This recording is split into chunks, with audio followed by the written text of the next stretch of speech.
第2阶段赛程公布了，明天第1场是我跟坎迪斯。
剑法比师姐还高超许多，我跟他的实力差距到底。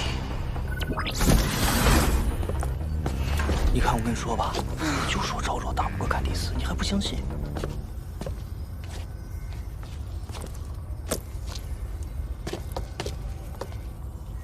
哼，作为失败者，你们俩倒是适合凑一对儿的。当然，等你和罗峰比赛的时候，我会给他加油的。哼，除非他进决赛，才有资格做我的对手。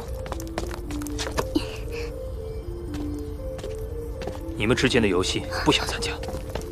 珍妮特师姐，这个游戏我很愿意参加。滚开！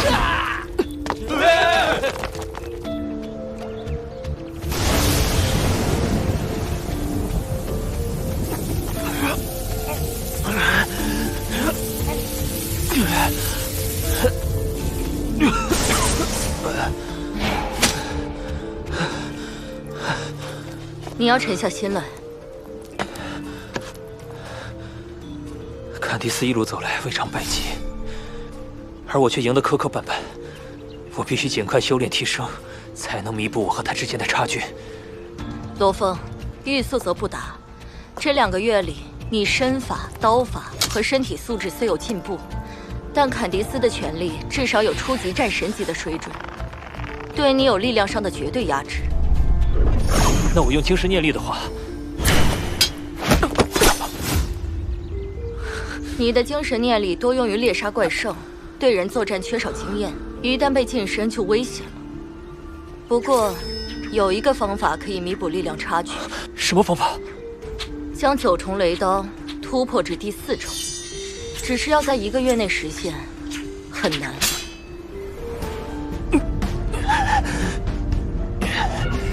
如果突破至第4重，法力等级会从2.8倍提升至3.5倍，的确是弥补差距的最好办法。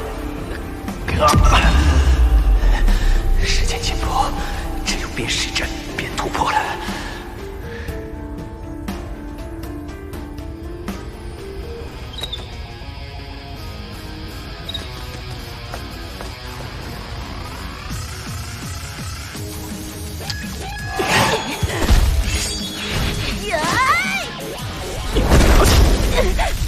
加油，加油！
虽然站在极限武馆的角度，很希望罗峰获胜，但坎迪斯从各方面确实优势明显。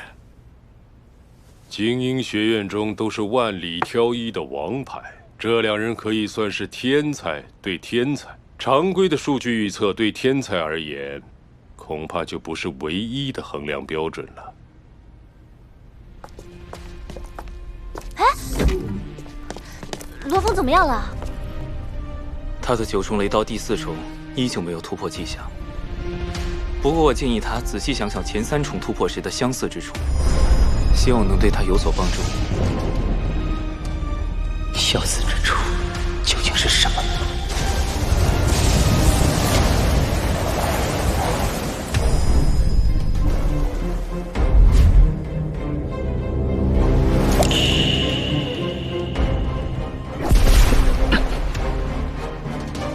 陷入止水是9重雷刀突破的前提，而面临生死威胁时能激发出更多的潜力。或许明天的战斗正是我最佳的突破机会。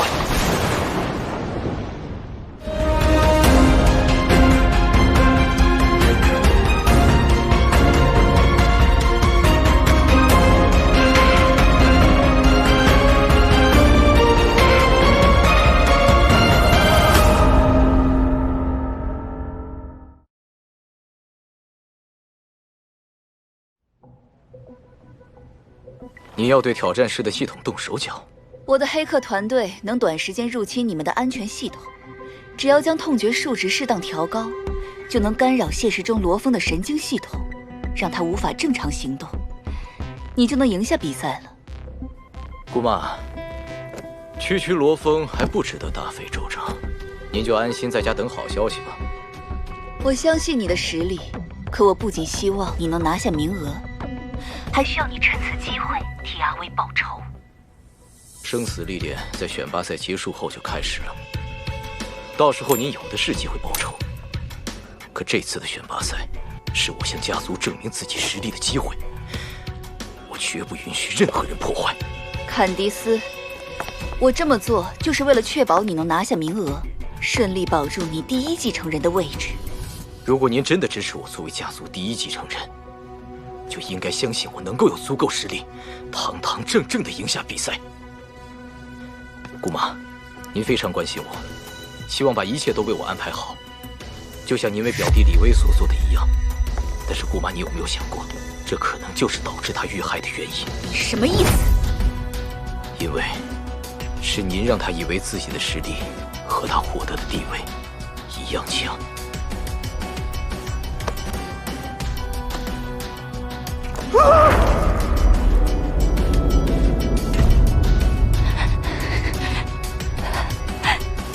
闭嘴！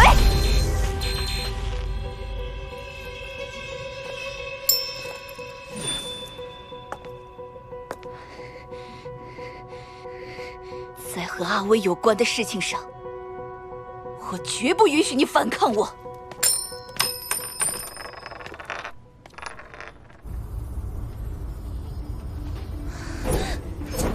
至于吗？罗峰都没你紧张。毕竟是决赛嘛。哎，虽然罗峰一路拼杀过来了，但新老学员的差距毕竟摆在那里。这一战，凯蒂斯赢面更大，估计有7成，罗峰最多3成。哎，我看不见得。不见得。他之前还打不过赵若，怎么赢啊？威廉，你真是越来越像他的狗腿子了。你，距比赛开始还有5分钟。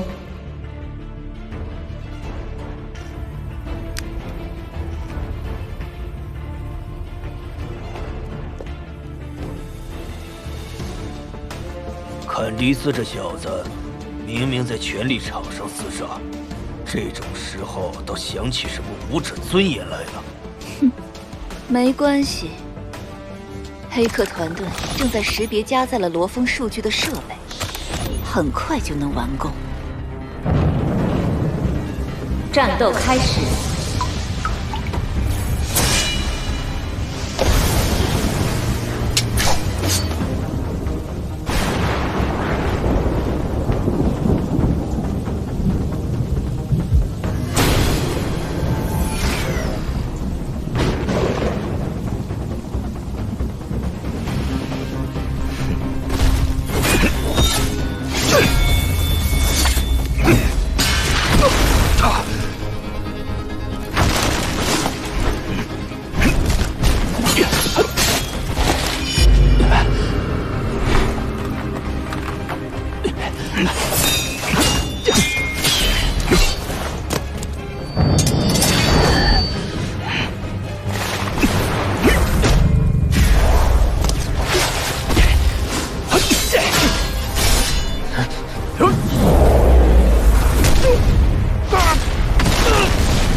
罗峰此前都是在内心专注、没有杂念的情况下领悟的，以他目前的状态，有望突破。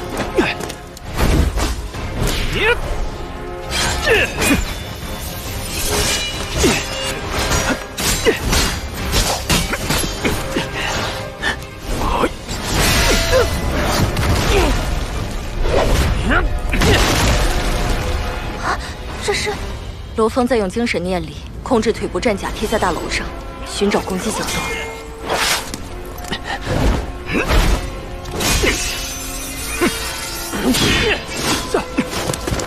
坎迪斯站在垂直立面，却如履平地，几乎看不到重力的影响。纯熟的完美级身法能最大化利用周边环境，只要在交手间隙对墙体表面稍加用力，就能像附着在墙上一样不易坠落。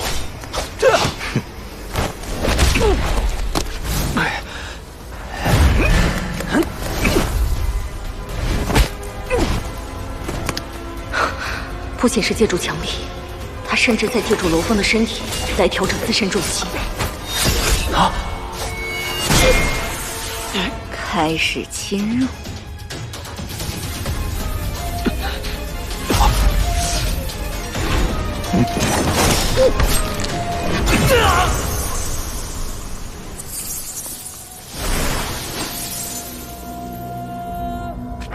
糟了，成了！不对劲。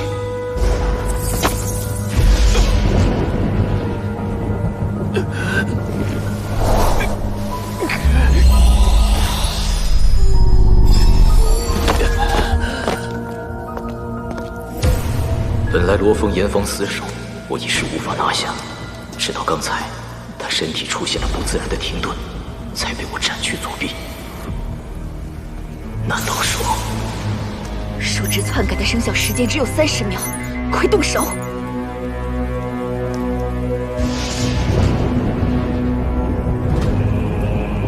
快呀！罗峰。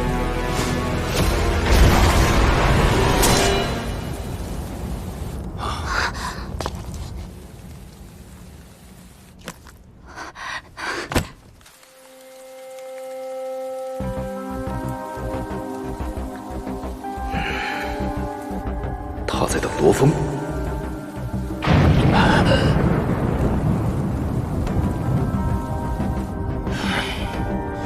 他猜到我们动手脚了，在等有效时间过去。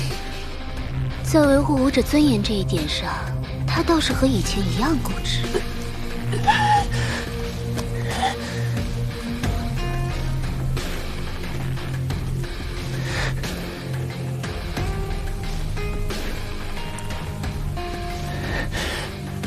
你不用把左手收起来。别多想，看着你单手挥刀的狼狈样子，用双手会影响我发挥。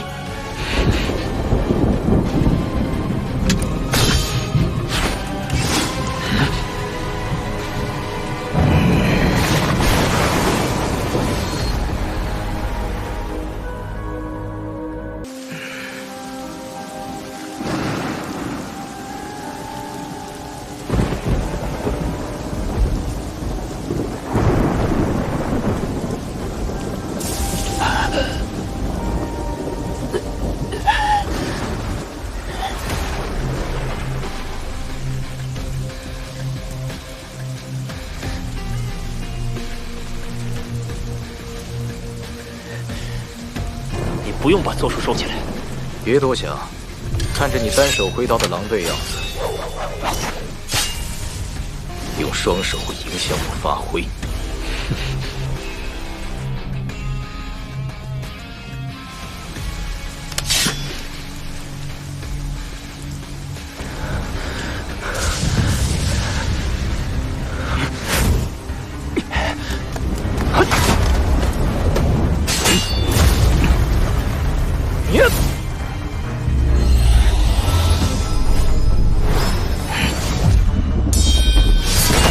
他想通过控制这些碎片限制坎迪斯的行动，没那么简单。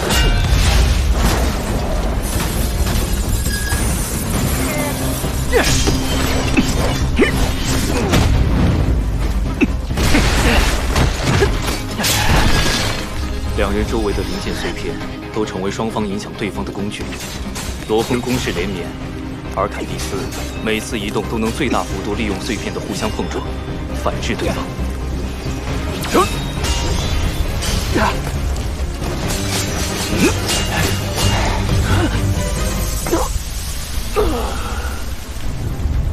无数雨滴砸向水面，泛起的波纹相冲抵消，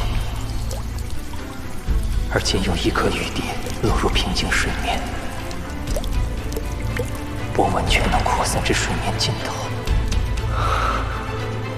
原来如此。如果把人体比作水面，那发出安静，就像泛起波纹。要是全身不分轻重，同时发力，势必会减弱爆发力。而唯有将暗劲凝聚于丹田发出，才能将爆发力提升至极致。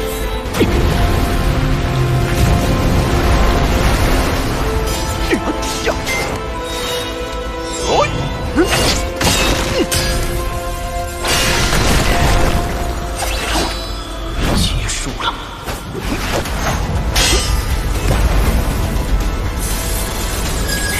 调动我全身的力量。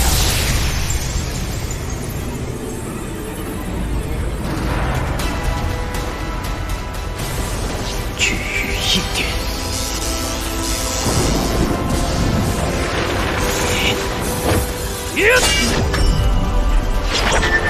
敲出雷刀，四重。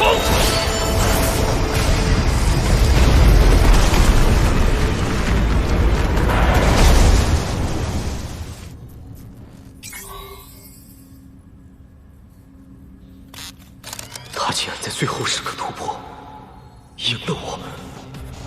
挑战，罗峰胜。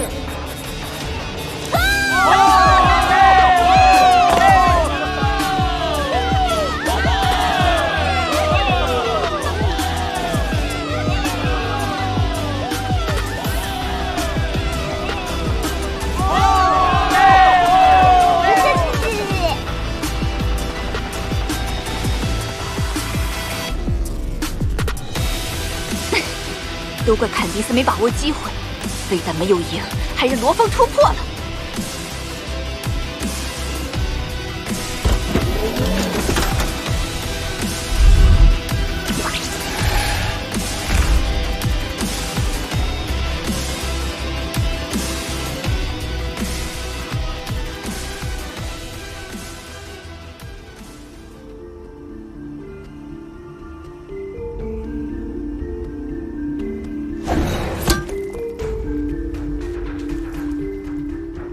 坎迪斯，这场战斗我打得很痛快，在我碰到的对手里，你是第一个让我由衷佩服。我并不需要你的认可，奖励是你的了。接下来的生死冒险，可不要指望还有人手下留情。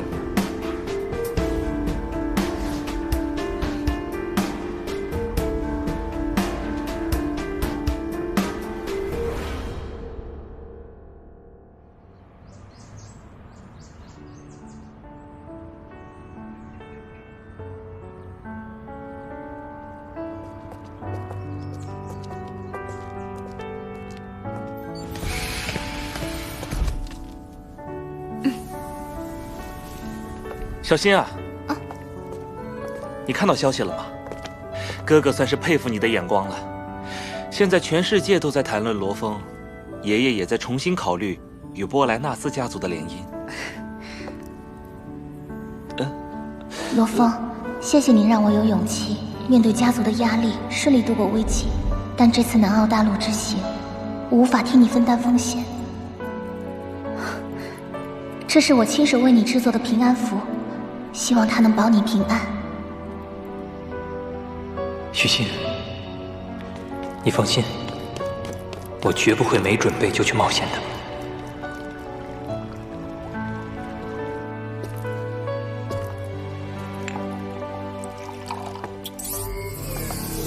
罗峰学员，恭喜您在超新星选拔赛中胜出，您将获得九系作战服、兵器全套、任意秘籍一套和价值800亿的龙血一份，请选择您的奖品。9重雷刀秘籍终于集齐了。对了，这10柄9系飞刀，其中2柄换成 SS 级，我可以汇款过去买下这2柄。精英训练营可为优胜者进行装备升级，限额10亿，2柄 SS 级飞刀全价8亿，可作为附赠奖励，您无需支付。奖品预计1小时内送到精英训练营正门口。这么快？嗨，罗峰，嗨。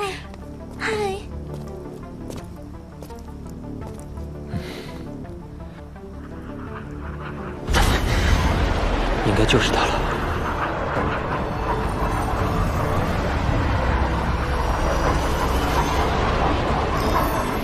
身份确认，请登机。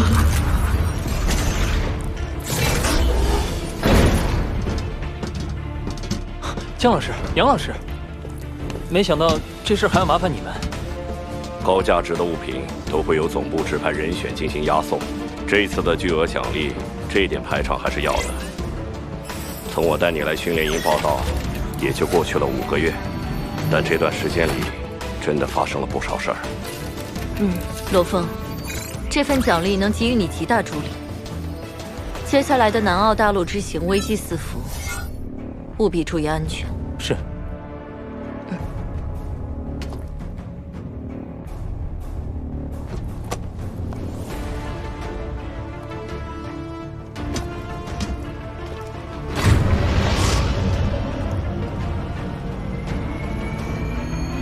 罗峰一开始还不能在我手下过3招，成天追问我刀法的事。不过，他应该很快就不需要知道了。巨额奖励，龙血道士。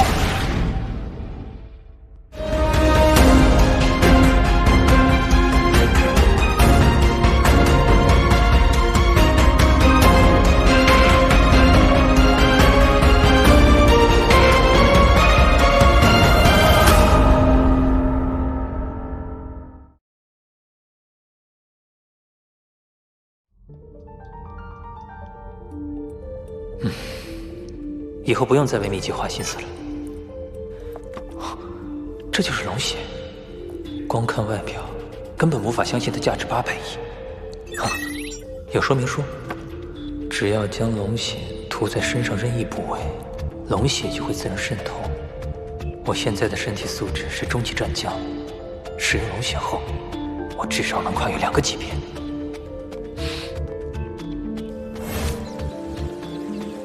光闻味道，就感觉身体细胞活跃了起来。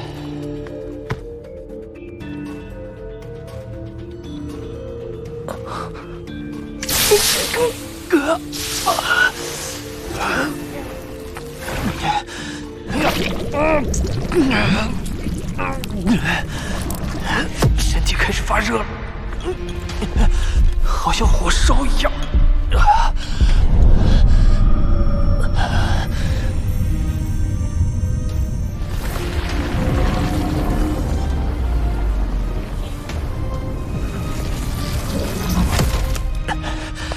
说明书上讲，过程会很痛苦。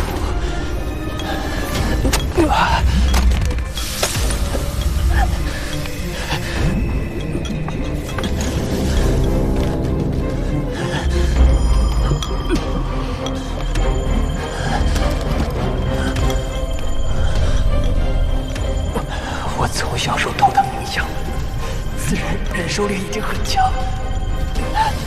没想到，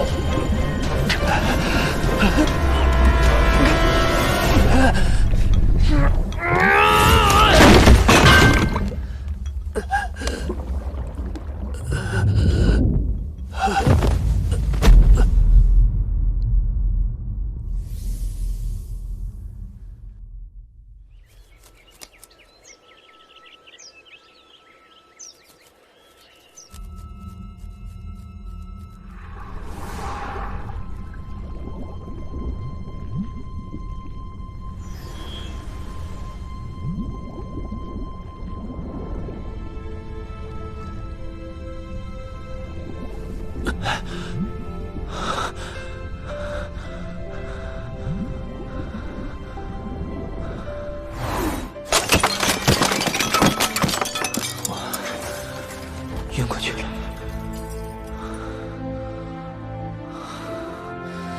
这些就是龙血排出的废弃细胞和杂质吗？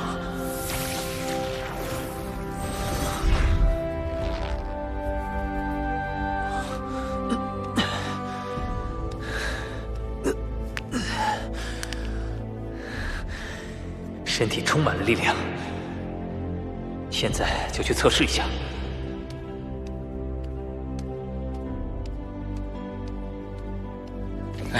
这两天训练强度挺大，累死了，真不是人练的。不依靠9重雷刀的发力方式，我之前的全力是25100公斤，现在能达到多少呢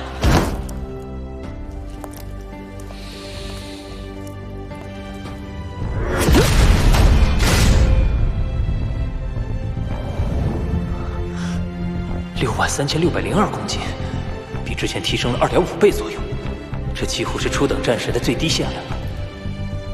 我要再猎杀2头领主级怪兽，完成实力认证，就能正式位列战神级强者的行列。我的身体素质已经迈入战神级，那我的精神念力……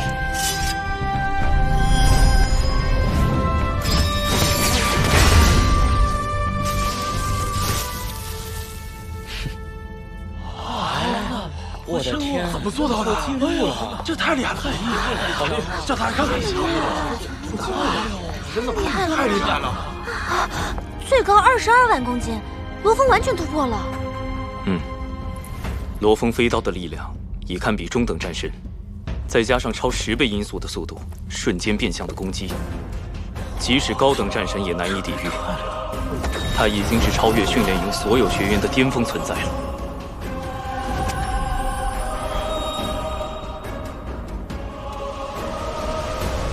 就算实力突破，他也活不了多久。训练营马上要组织学员去南澳大陆，我准备亲自出马。明月小区这边的部署，你替我多留意。放心，他家人又跑不掉，倒是你那里危险，我给你多安排些人手。这次我定将那罗峰挫骨扬灰。细胞完全打开了，身体能够吸收的宇宙能量超过了曾经100倍不止。这就是突破战神级身体的能力吗？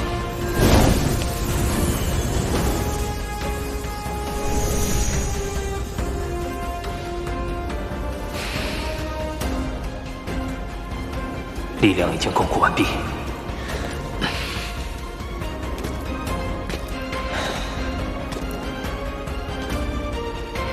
凭我现在的实力，即使未来有多少危险挡着我也有一战之力。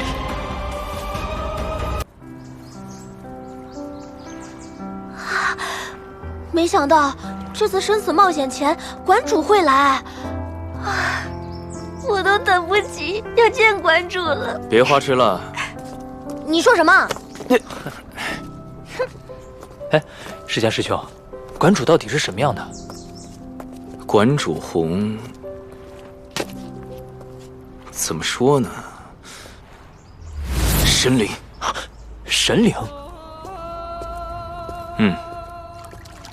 神灵，我想不到其他形容词。我见过其他超越战神，可与馆主比，就像星星对比太阳一样。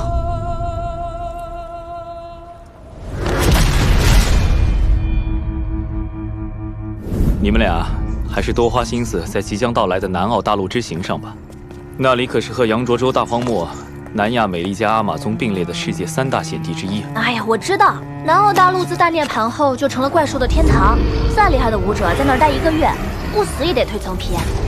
哎，罗峰，虽然你已经迈入战神级，但在那儿也不要掉以轻心。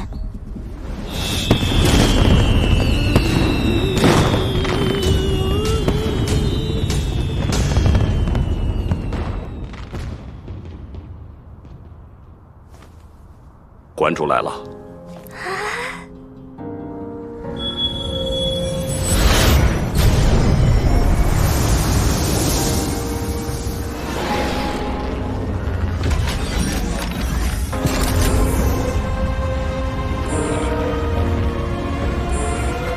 朱熹长老，你认识？不过，长老是超越战神在战神宫元老院的头衔，公开场合为表尊重，其他武者才以长老称呼。这次算精英训练营的内部见面会，在与馆主一同出面的场合，你称他为朱巡查使更合适。另一位是弗拉基米尔巡查使。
这一波学员很不错。喂，馆主的眼神太强大了，我都喘不过气来了。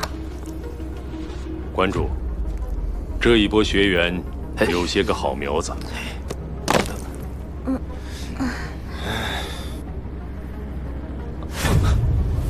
馆主在看我。你就是罗峰？是，馆主。馆主笑了。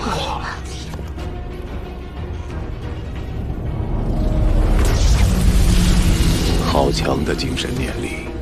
馆主能感应到我的精神念力。他是精神念师啊！怪不得实力增长那么快。你们是全世界年轻人中最精英的天才，你们的目标不是成为战神，而是成为超越战神的存在。我期盼你们当中有人能达到这一步。是。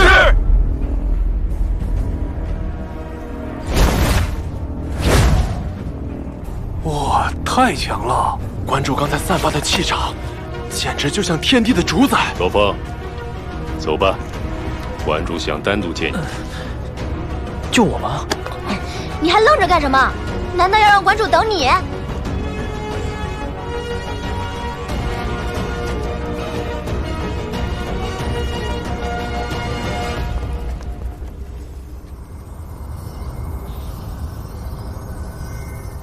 罗峰的精神念力是我所见精神念师中数一数二的，他的脑域阔度肯定很高，难怪短期内就领悟9重雷刀，修炼到第4重。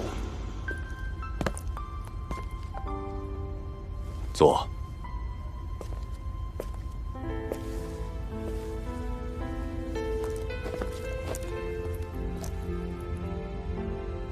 罗峰，你的精神念力应该达到高等战神级界限了。在战神中，比你强的不多了。多谢馆主夸奖。罗峰，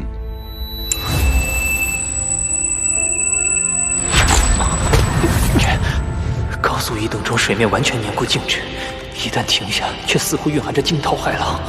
我对你的实力很放心，但你也要警惕你的仇人用阴险的手段对付你。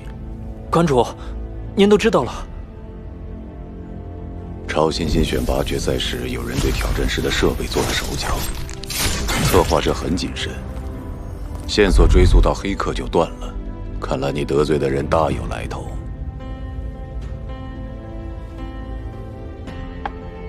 馆主，不瞒您，我在江南基地市荒野区和李耀夫妇的儿子李威发生了矛盾，李威妄图杀我，我击败了他的保镖，将他们留在了荒野区自生自灭。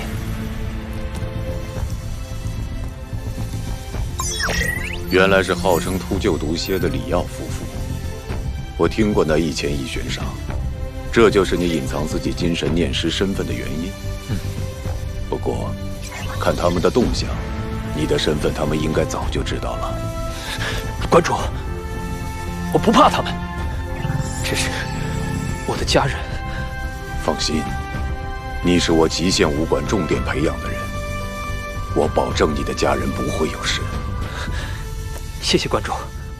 不过以李耀的个性，你与他们结仇在先，超新星大赛又压过波莱纳斯家族在后，这次南澳大陆之行，李耀肯定会加倍对付你。你们都是武者，我不便插手。李奥来南澳大陆，鹿死谁手还不一定。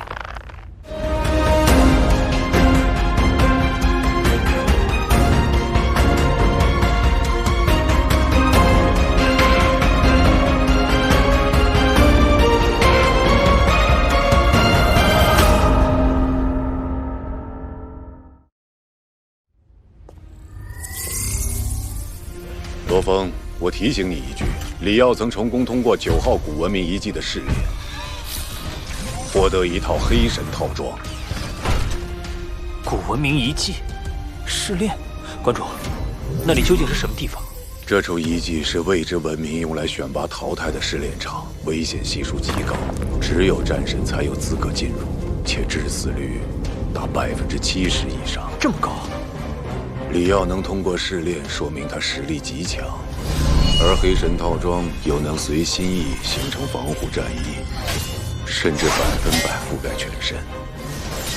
你的飞刀根本射不穿。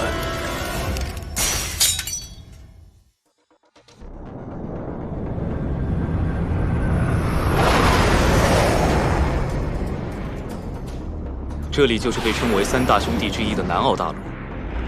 大涅槃时期之前人口最多的地方，是在大陆东海岸东南部区域，但也正是因为临海的缘故，成为了大涅槃时期最早沦陷的地区之一。我翻阅了相关资料，如今的南澳大陆堪称世界上怪兽数量最惊人、最密集的区域。想必这是成为兄弟的主要原因吧？是的，但还有一个很重要的原因，在南澳大陆深处有着王级怪兽。王级怪兽，现在我们如果遇到，几乎就是必死，所以切记，千万别去招惹。来了，是怪兽吗？前方出现大批飞行怪兽。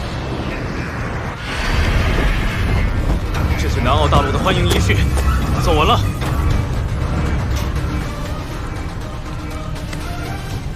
允许开启激光炮。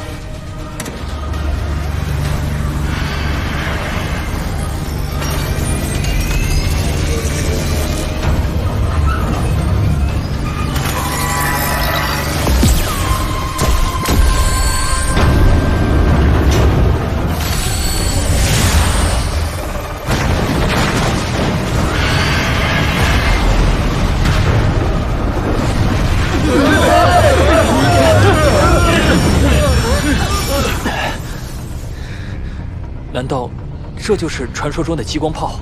激光炮堪称死光，是人类对抗怪兽的一大终极武器，威力十分强悍。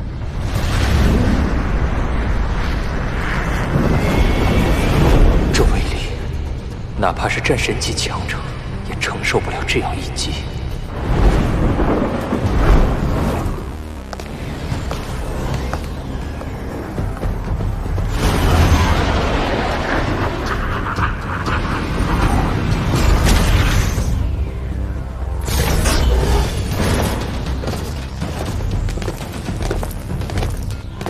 小心点儿，轻拿轻放。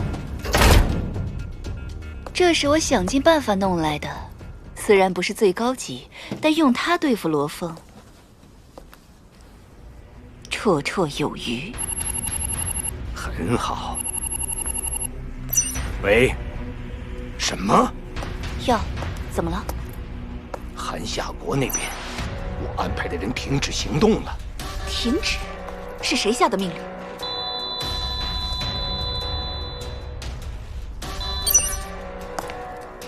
维妮娜，伊萨多纳议长 ，HR 联盟议会的议长，为什么这个时候打电话过来？维妮娜，你听清楚，我绝不容许你们动罗峰的亲人，否则博莱纳斯家族就等着接受整个联盟的制裁吧。居然惊动了 HR 联盟议会，议长亲自打电话来，禁止我们对付罗峰的亲人，否则我博莱纳斯家族将会遭到整个联盟的制裁。不可能！制裁博莱纳斯这样的核心家族，肯定要经过 HR 联盟议会的集体表决。他一句话还没有那么大的权力。议长能这么说，就表示他绝对有信心通过联盟议会实施这个决定。这世上能因为一句话就令整个 HR 联盟震荡的，恐怕只有红和雷神了。而愿意为罗峰出头的，就只有红。混蛋，走狗屎运的家伙！现在怎么办？罗峰的父母我们不能动了。不过，红既然知道了我和罗峰的恩怨，却没有阻止我对付罗峰。哼！既然如此，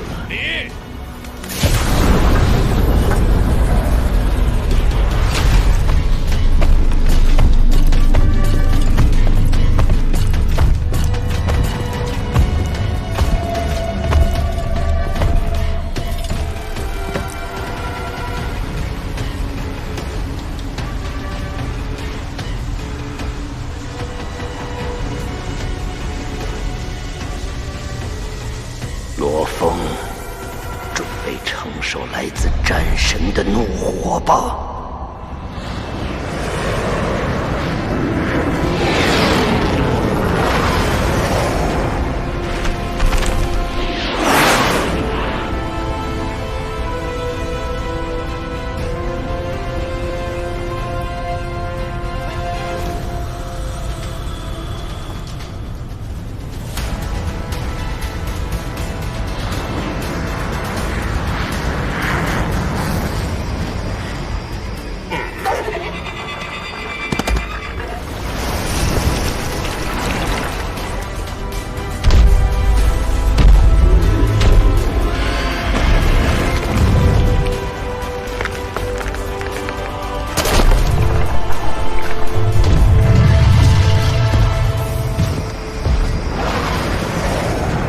李耀，我在南澳大陆等你。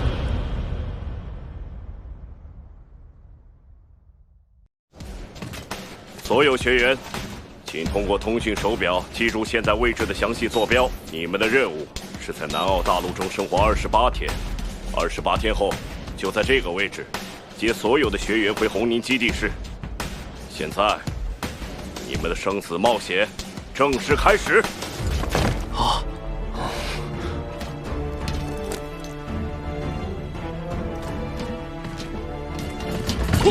快点，跟上，快！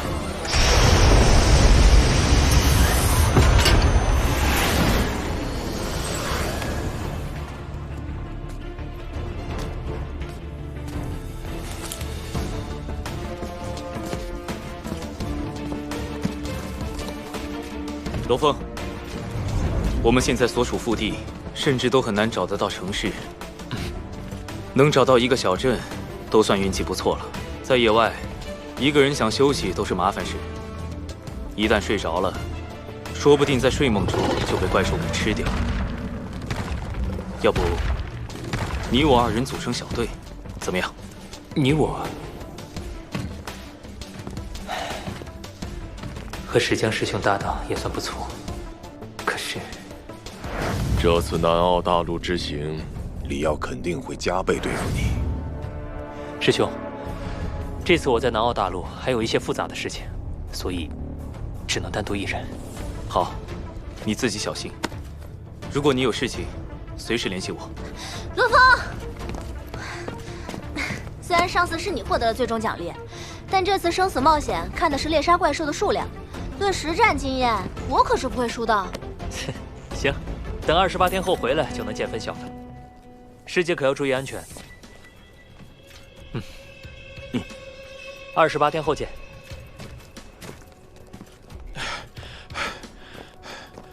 看来我还没来得及和罗峰打声招呼啊！本来想邀请他组队来着。你就别想了，连史江的邀请他都拒绝了呢。是吗？哎，石江师兄，你看，能不能给我一下罗峰的联系方式？我再去问问他。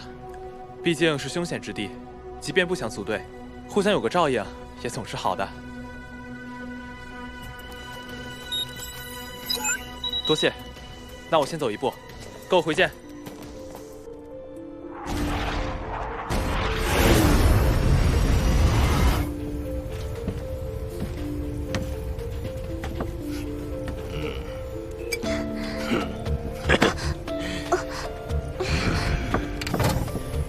我在欧罗巴的雇佣军兄弟不少，但当他们知道罗峰的身份后，都拒绝了我们的要求。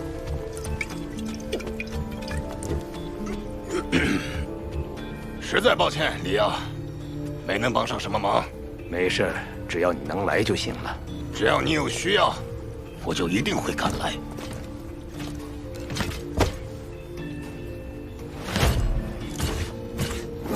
初次见面，里奥先生，我是艾萨克森，初级战神。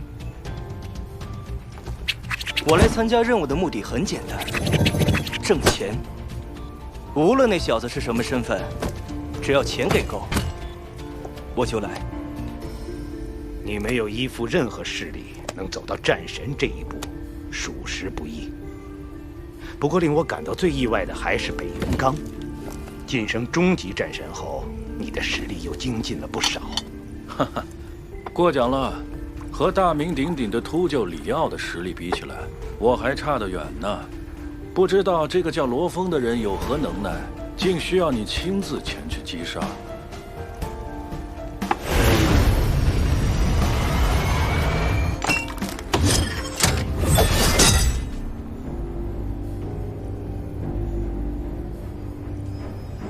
这箱子是激光炮。什么？李先生，你竟然连这玩意儿都用上了？那可是禁忌武器，地球联盟对偷运是绝对禁止的。非常时期，对付非常之人，就需要一些非常手段。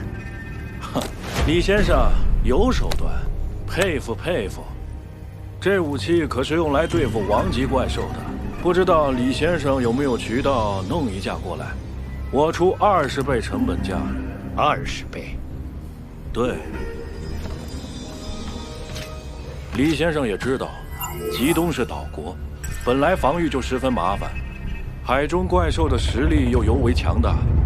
大涅槃时期，面对他们的围攻，即便拼命战斗，也根本无法抵抗。国民只能想办法逃窜。所以李先生应该明白，激光炮对我们的重要性。拜托你了。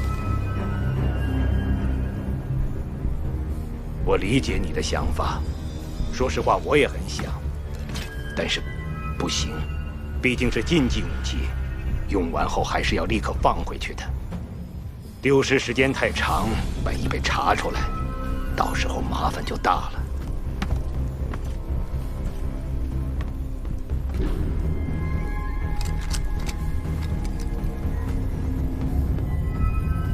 维妮娜，我需要罗峰的定位追踪。我已经拜托韩夏学员王涛去要罗峰新的通讯手表号码，稍后我就会将位置发给你。很好。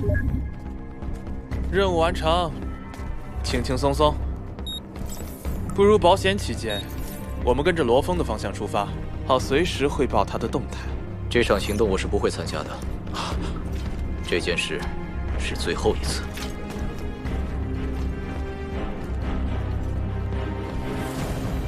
有，我相信你的实力，但我还是要提醒你，注意安全。放心吧，等我回来，这一次我一定会亲手为我们的儿子报仇。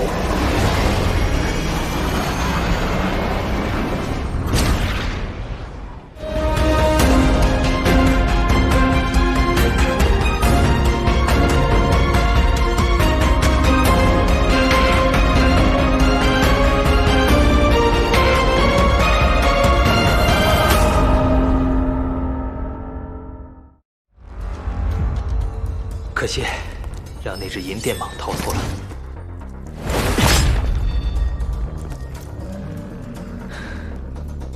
不愧是3大贤弟，怪兽数量众多，而且实力强悍。这大力魔猿已经是初级领主级，对付起来有些吃力。不过这一天下来，收获也不小。这座山脉当中最大的怪兽兽群就是猿猴族群了。今天的目标就是这猿猴族群的首领。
的确没有人选择这条路线。这里是个不错的制高点，方便观测行动。这里的大力魔猿竟有4只，实力都是初等领主级。那具尸体竟是那只银电蟒，没想到我没刹车，竟然被他们捡了便宜。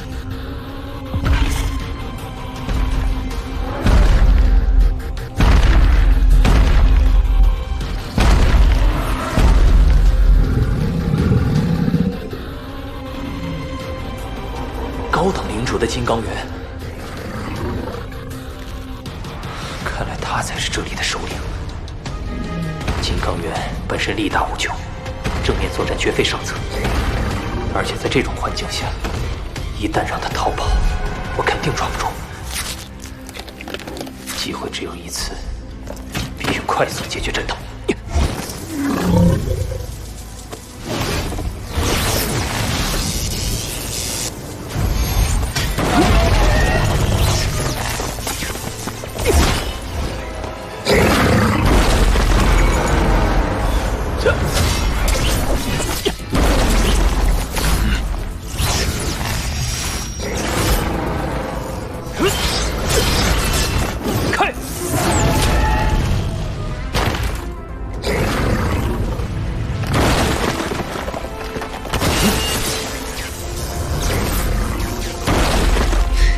就等你出手的这一刻！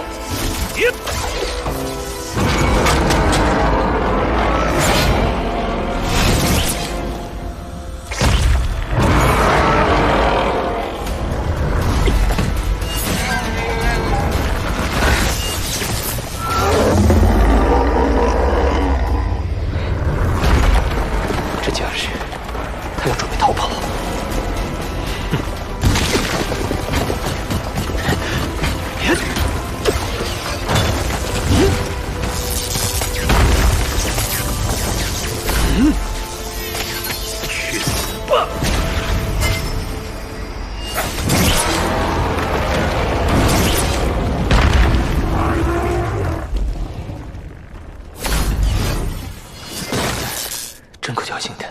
依着金刚猿的防御力，差一点他就逃掉了。这金刚猿，即便是高等战神，恐怕也没几个能轻易猎杀成功。这就是高等领主级的实力吗？想当年，我还只是个稚嫩的学生，而现在，我也成了那个可以独当一面的武者。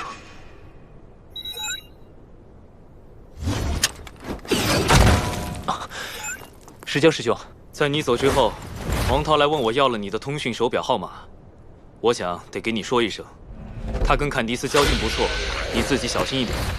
明白了，多谢师兄。看来他们是想通过电话号码来探查我的位置，可惜他们不知道，我现在佩戴的是极限武馆奖励的新手表，旧手表我留在了房间里，根本没有带出来。既然他们开始行动了，那就代表着战斗已不可避免。接下来，主动权必须掌握在我的手里。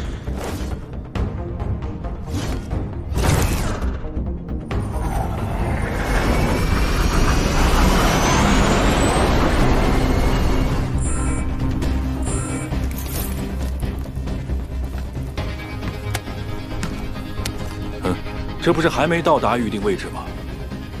主动权必须掌握在我们手里。飞机目标过于明显，罗峰一旦发现，便会做好应对，呈现敌暗我明的态势。我们需在隐秘处着陆。我懂，你们有句话叫“小心驶得万年船”。飞机到达定位位置后，就开始组装激光炮，随时等候我的命令。出发！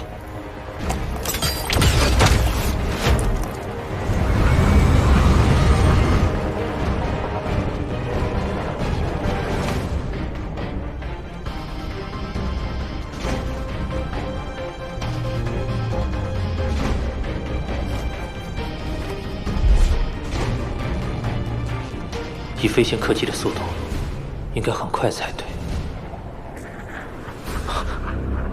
来了。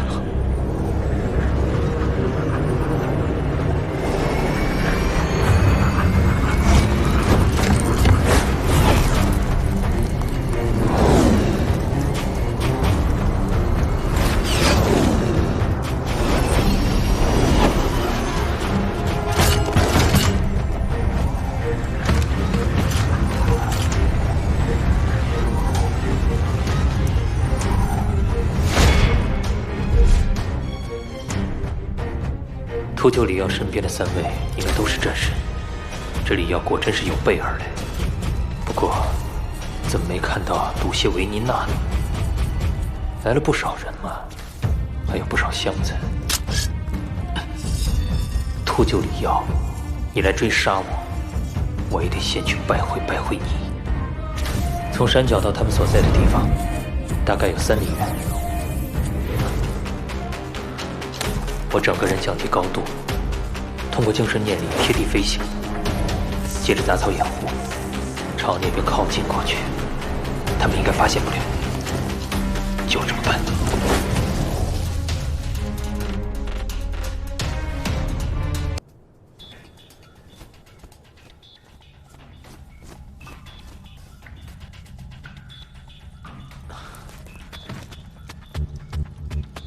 我去对付里奥，估计半个小时都不需要。而这里是整片山脉最高的位置，周边的怪兽刚才又被我清理了不少，短时间内应该不会有怪兽进这个据点。等我解决掉里奥，再回来拿背包。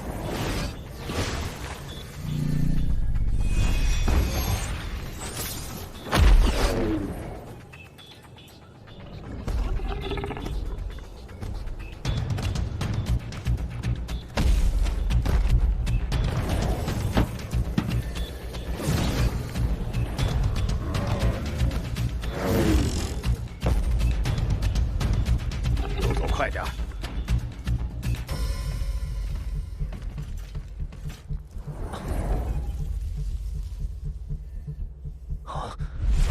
这秃鹫里奥怎么战甲变了？这一定就是黑神套装了，跟总关注红描述的一模一样。而黑神套装又能随心意形成防护战衣，甚至100%覆盖全身。你的飞刀根本射不穿。这秃鹫里要真够小心，里面是黑神套装，身上还穿着作战服。这作战服不是 SS 级的，也是9系的作战服。现在想要上它还真难，更别说杀了。李耀，你鄙人太甚，我也绝不客气。既然你敢露出脸，那我就趁你不注意，用飞刀直接贯穿你。飞刀距离他越近，攻击起来他就越是措手不及。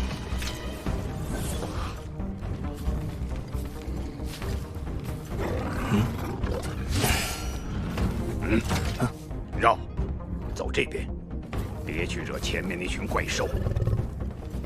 他们竟然绕到那边，以秃鹫等人的实力，当然不惧怕这些怪兽，但他们选择绕道走，恐怕是不想弄出动静，被我发现。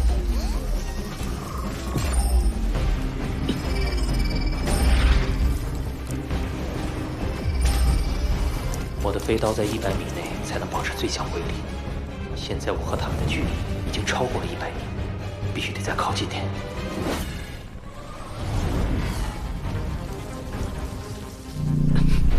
动手！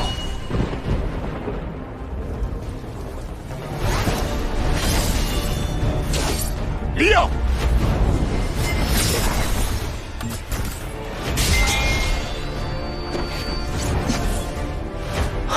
怎么可能？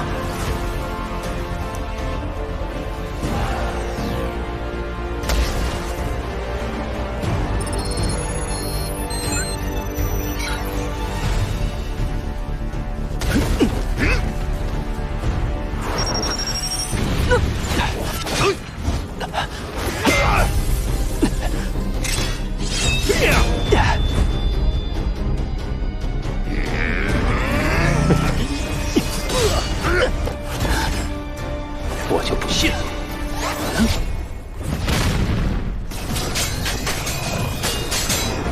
什么？啊？能完全无视战神级别攻击，这就是黑神套装。给我上！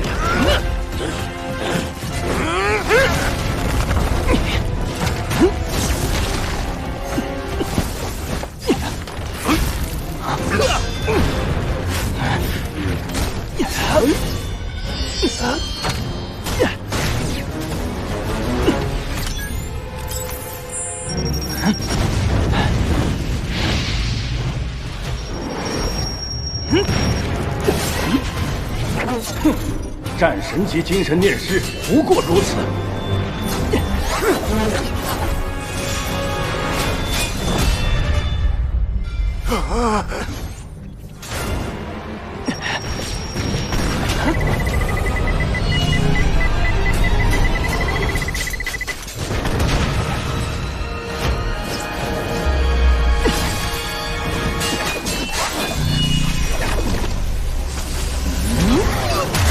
艾萨克斯！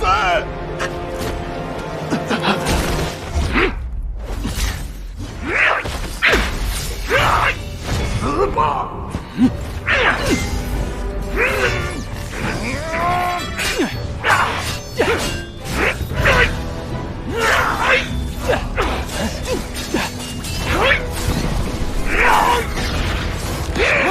避不开了！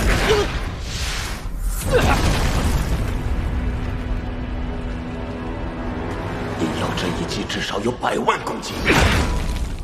元刚，上！是。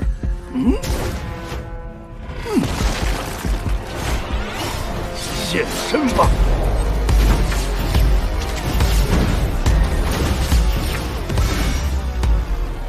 哼，竟能完全收敛气息，不愧是忍者孤军军团排名第1的暗影军团。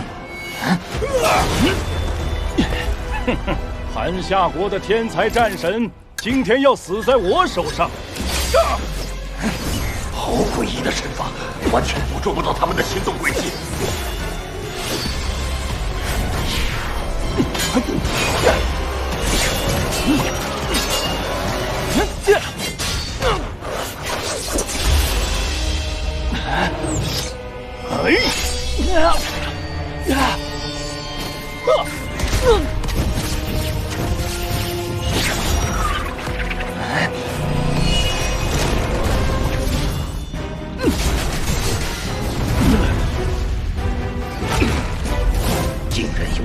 念力控制巨石，挡下了攻击。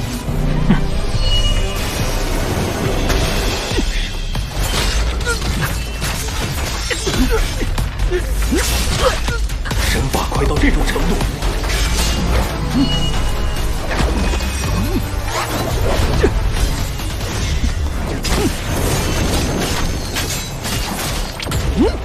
罗峰，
慢！他必须接我这一刀。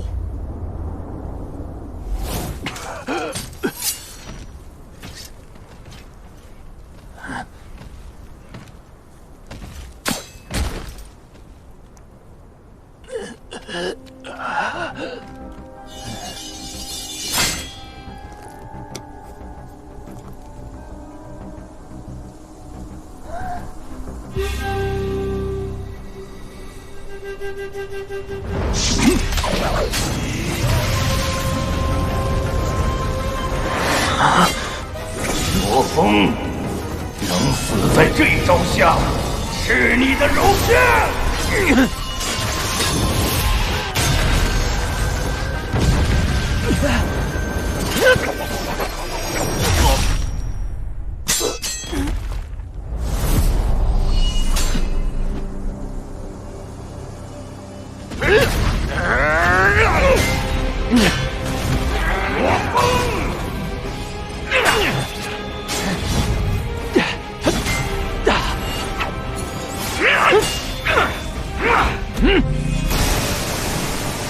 九重雷刀，第4重。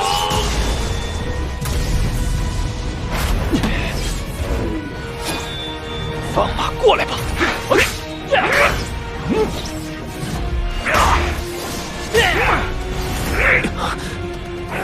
黑神套中的防御居然到这种程度！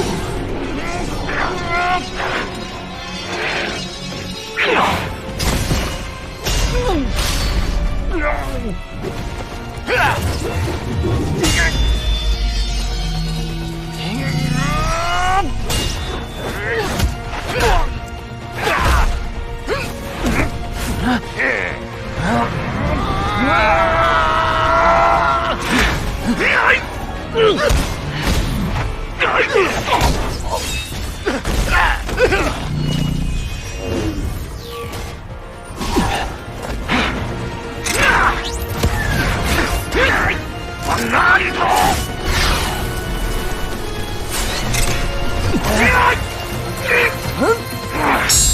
这是我为你亲手制作的平安符，希望它能保你平安。黑神套装坚不可破，这样消耗下去没有胜算，我绝对不能死在这里。混蛋！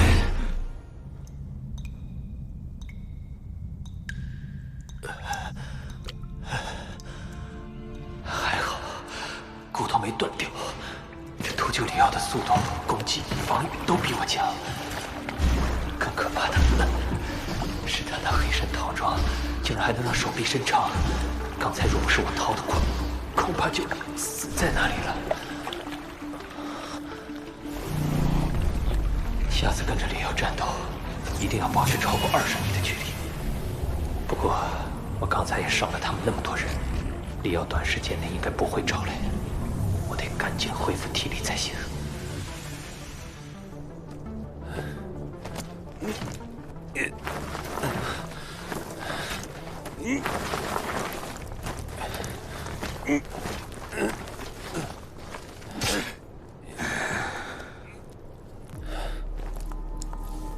李耀，这罗峰怎么这么强啊？根本不像你情报上说的。你给我闭嘴！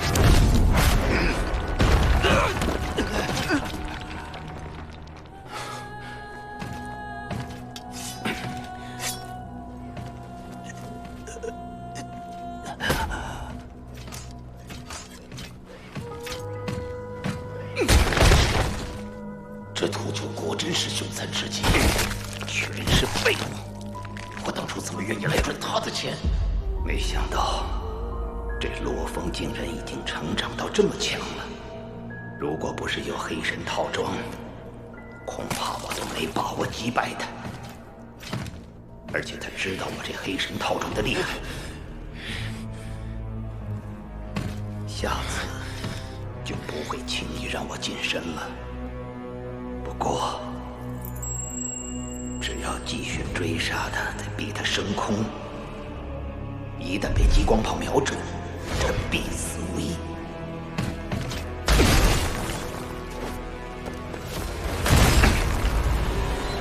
克莱恩，你带的专业小组死伤怎么样？我们小组连我一共9人，刚才死去2人，伤2人。能不能组装好激光炮，并且进行操作？我们7人合力能成，只是刚才说，刚才那个精神念石攻击的时候，周围不少人慌忙逃窜，有人不小心撞翻了箱子，还有一个箱子被乱飞的一柄飞刀切割穿透了。什么？快，给我打开那个箱子！是。混蛋！混蛋！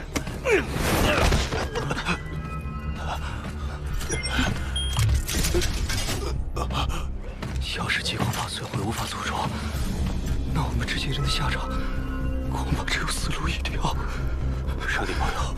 上帝保佑！是能源。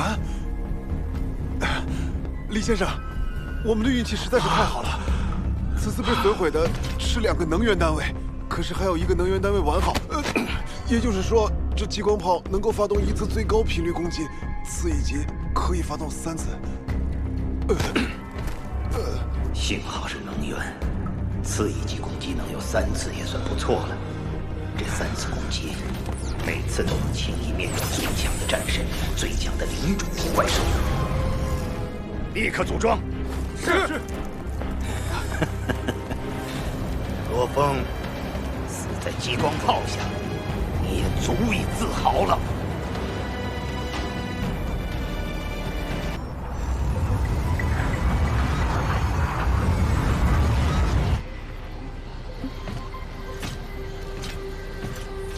这李耀也真够狠的，为了对付罗峰，竟然直接把激光炮弄出来了。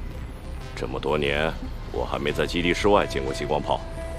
波莱纳斯家族长期从事非法军火买卖，走私卖出的核弹和激光炮不少，是时候教训这帮发横财的家伙了。都认真点，不要再出什么差错了。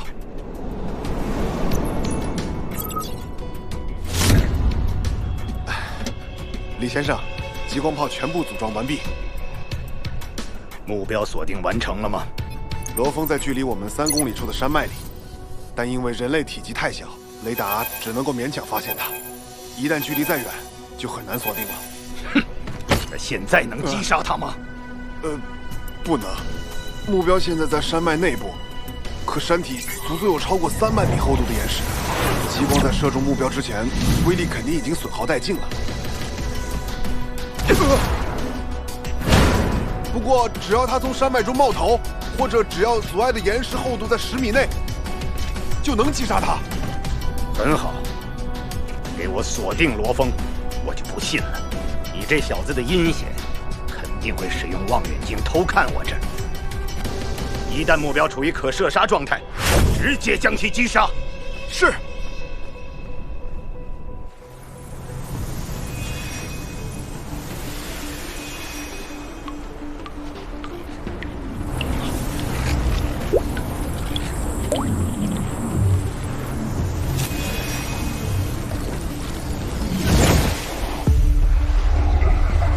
龙血效果果然好，刚刚一修炼，把先前没能吸收的能量都融入了体内，这手臂应该很快就好了。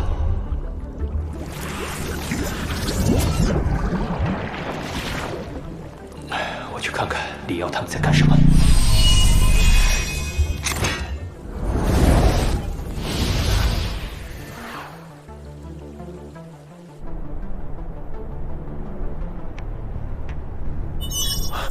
动了，那罗峰动了。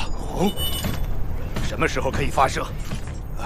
还要等等，罗峰还在山体的掩护之下。等罗峰走到前方开阔地，或者冒头观察的时候，便可一举击杀。不知道这时候他们是否处于戒备状态？如果有机会，得再狠狠教训李瑶他们一顿。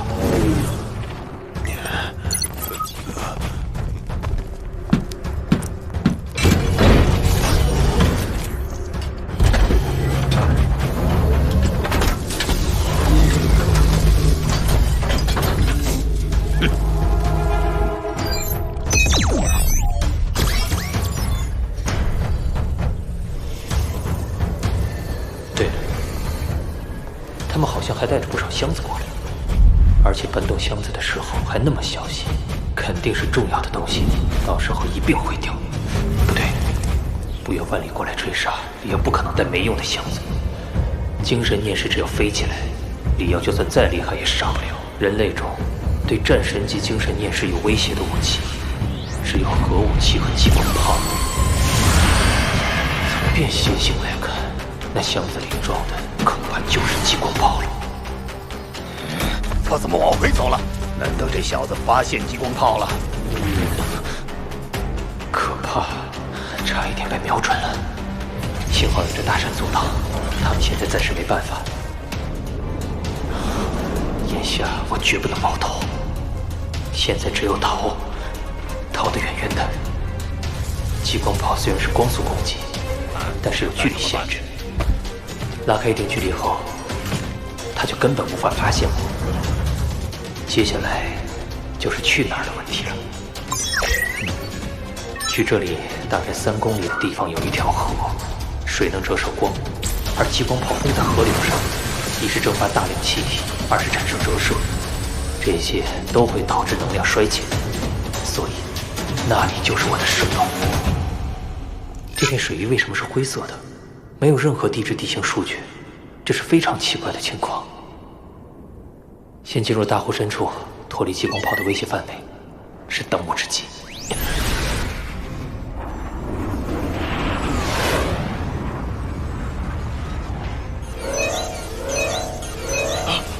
他向南边跑了，不能让他跑掉，立刻击杀。是。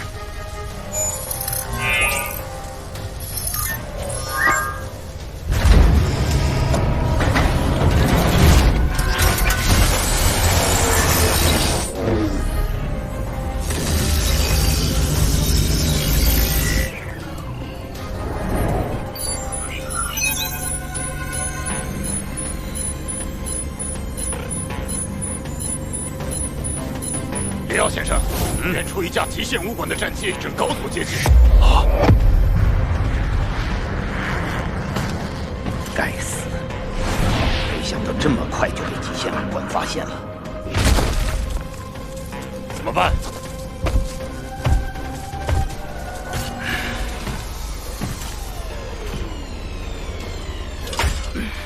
詹姆斯，你留下挡住极限武馆的人，我去追罗峰。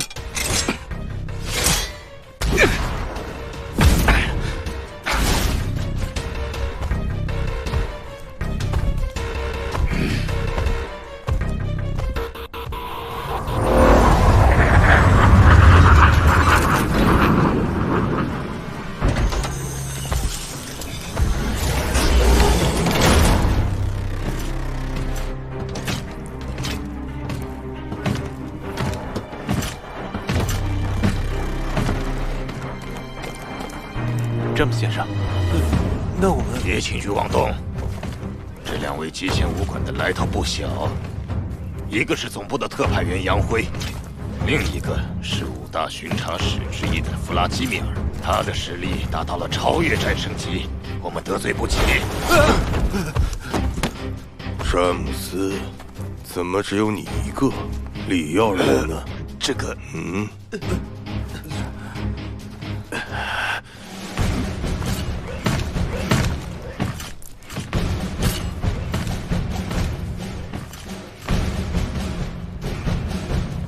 地球联盟禁止人类使用激光炮对付人类自身。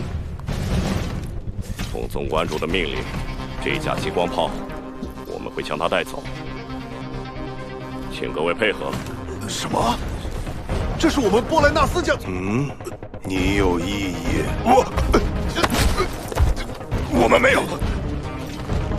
请你们收起来。快，把激光炮拆下来，装进箱子里。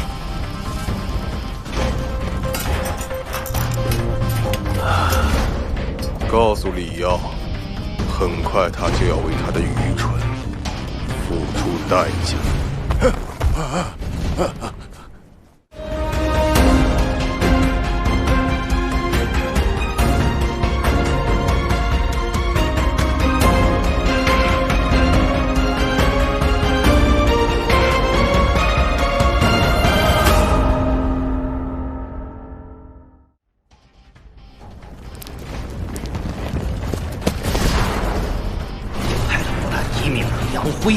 够狠！杨辉的实力稍逊，倒不足为惧。可那个弗拉基米尔，我曾在虚拟空间里败给他2次。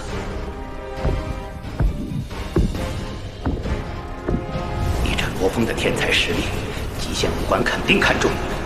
恐怕这次极限武馆也是通过卫星探查，监视着罗峰这里的动静。你看着，我会让你后悔这个决定。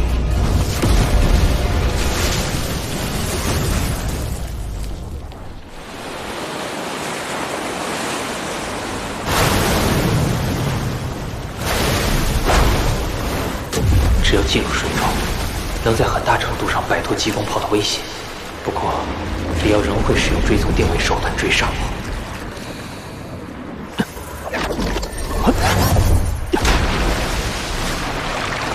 那我就躲到更深的位置，看你的定位手段还能否奏效。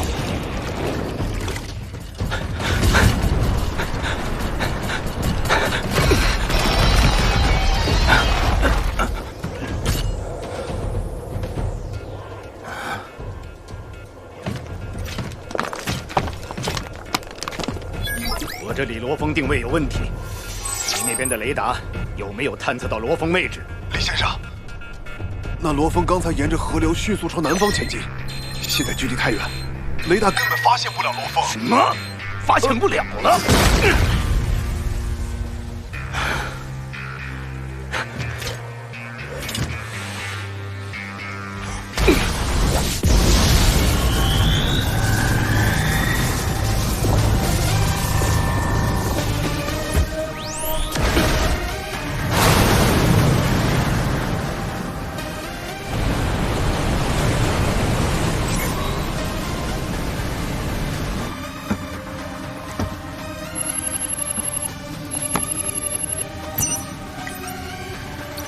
你要罗峰电话号码干什么？快，别废话！要，你别乱来。你要想确认罗峰位置，还得通过我这儿。你的随身通讯设备虽然有简易的追踪定位功能，但缺少反追踪技术。你确认罗峰位置的同时，他也同样能发现你的位置。那你这边还要多久？罗峰的信号变得非常微弱，根据地形推测，他很有可能躲入了水下。我让工作人员使用抗干扰性强的信号追踪方法重新定位，很快就能把位置信息发给你。好，快点！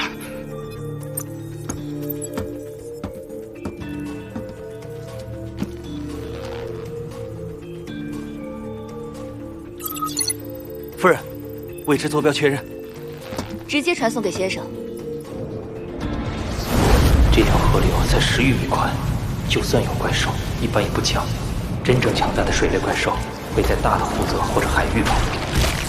归根结底，我最主要的威胁不是怪兽。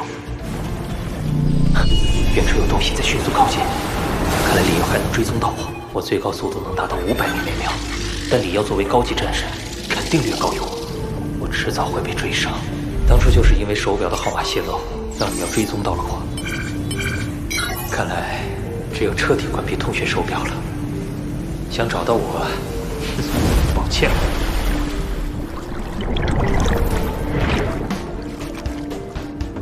信号怎么又消失了？快点给我搜索！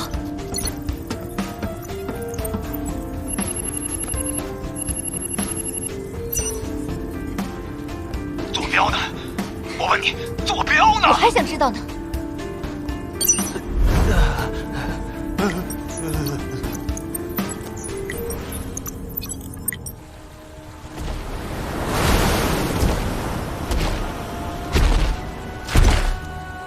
但罗峰的通讯手表失去信号，所以找不到罗峰位置。可能罗峰已经让手表断电了。找不到了。耀，你还在吗？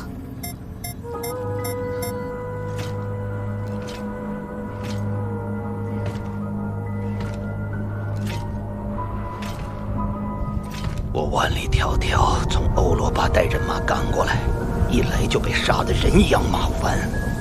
哼，现在连确认罗峰的位置都办不到。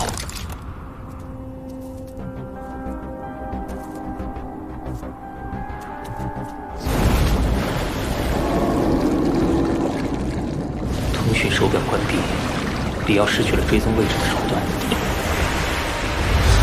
我也可以不用藏在水底了。周围的雾气越来越浓，这里应该就是之前在地图上没有任何地质数据的灰色区域了。以目前人类的勘探能力，居然会有这样的未知地区，非常罕见。我得加倍小心才行。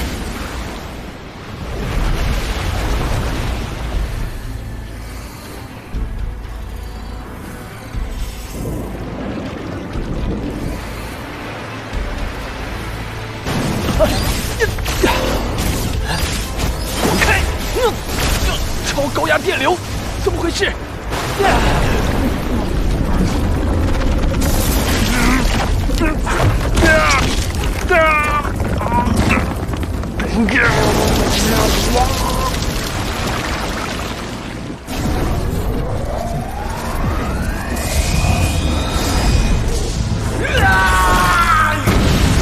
全都是一场空，一场空啊！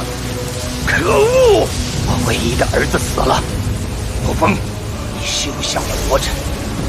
我就算抽干这条河，也要把你找出来。我李耀绝对不放弃。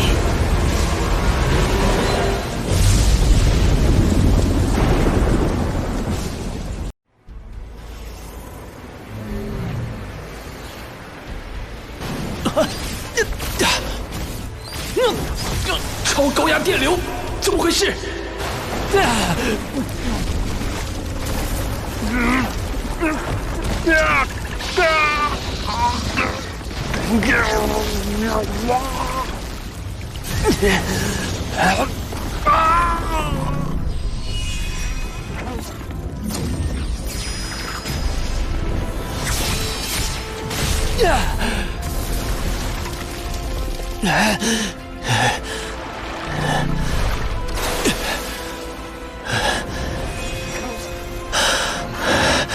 强大的放电类水族怪兽，特别是联手放电，甚至能将强大战神瞬间电晕。老天，差点就栽在这儿了。我得小心点，离水面远些。怎么回事？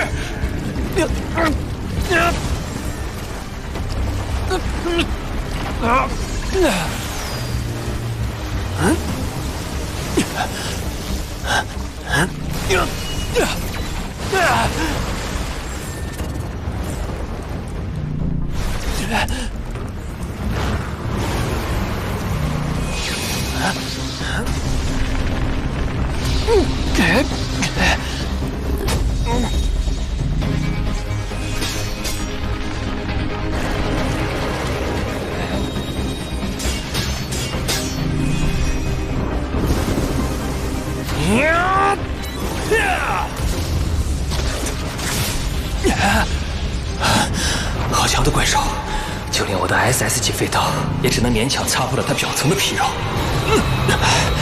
这不是银电蟒的声音，湖面下还有怪兽。这强大的吞噬漩涡是那头怪兽的杰作。陆上怪兽种类超万种，但也只是水族怪兽种类的零头。至今人类所知的水族里，从没听说过叫声如婴儿啼哭、吞噬力如此惊人的怪兽。就算是李耀，也不可能轻易从他手里脱身。继续前进，我倒要看看这湖泊到底有多怪异。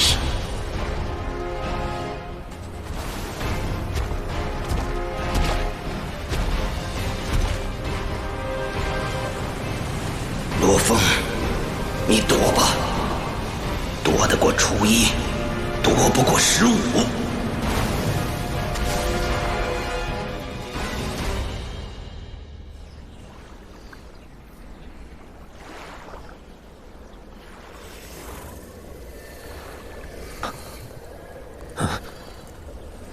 有座湖心岛，这岛上的雾比湖面上还要浓，真是座彻头彻尾的雾岛。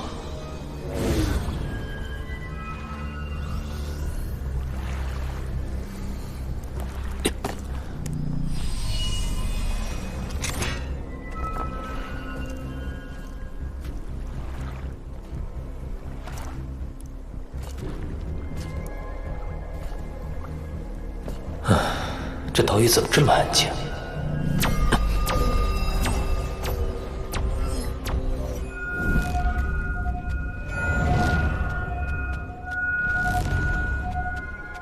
不对劲，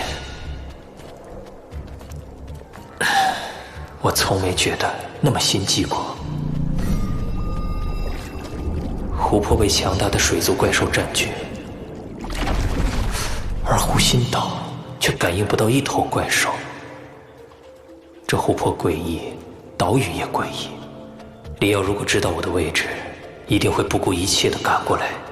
他虽然强大，但是无法飞行，只能渡过湖泊。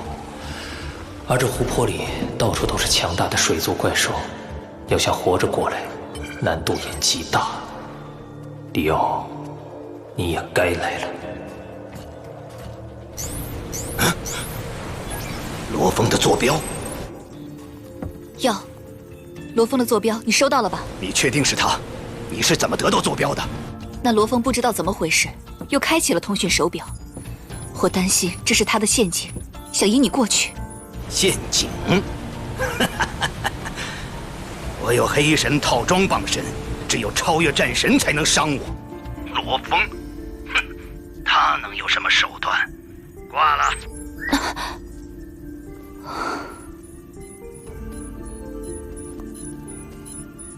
还有120公里，罗峰，希望你在那儿。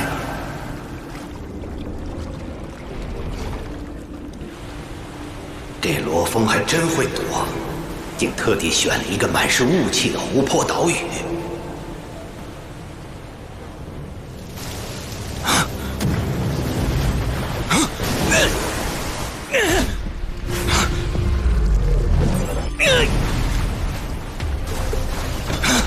好可怕的力量！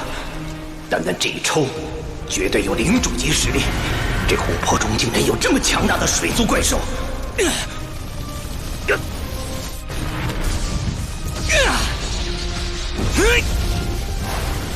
幸好我这黑神套装是完全阻电的。那是什么？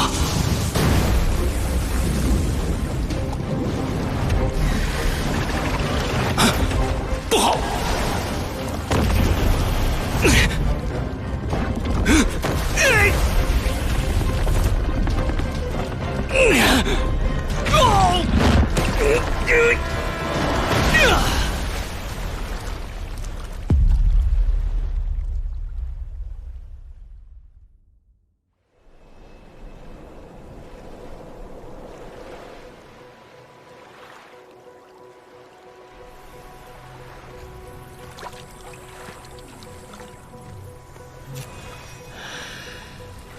李瑶还没过来，是死在湖里了吗？他他有黑神套装，估计很难被杀死。可如果被水族怪兽困在湖底，被活活憋死，也大有可能。心悸的感觉淡了不少。我现在的实力，算上精神念力，已经接近高等战神，足以应对大部分危机。去岛屿深处看看。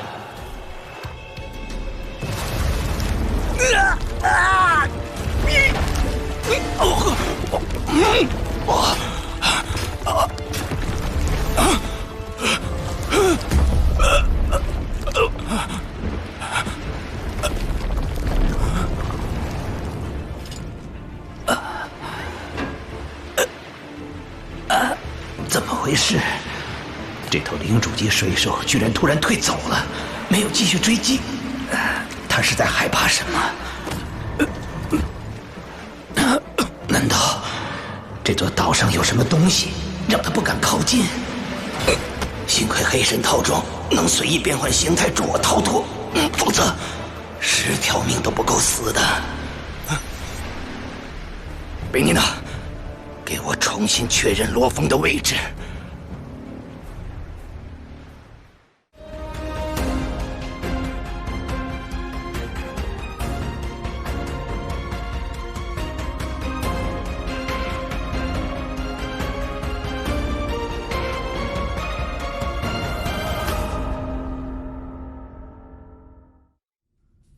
暂时在这里休整一会儿。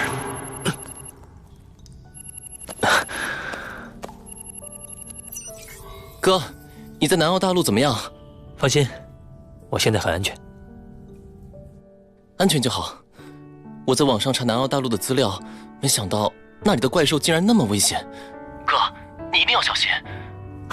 放心，那些怪兽，割杀他们就跟砍瓜切菜一样，你们就别担心了。倒是你，最近跟小南处的怎么样？还成，就是没法见面。哥，你知道的，其实小南比我的压力更大。别急，阿华，今年年底前我就能带一份生命之水回去，到时候你就能站起来了。我能站起来了？可是哥，你不是说生命之水很难弄到？阿华，你放心，这事儿尽管交给我，我一定会让你站起来的。到时候，你就和小南一起手牵手走到他父母面前。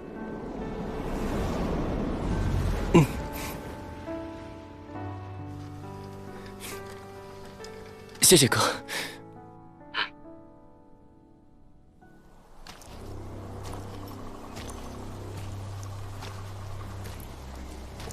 奇怪，我都深入岛屿2、3里地了，依旧没有怪兽的痕迹。而且南澳大陆正值冬末，可岛屿的树木花草却如春夏时那般茂盛。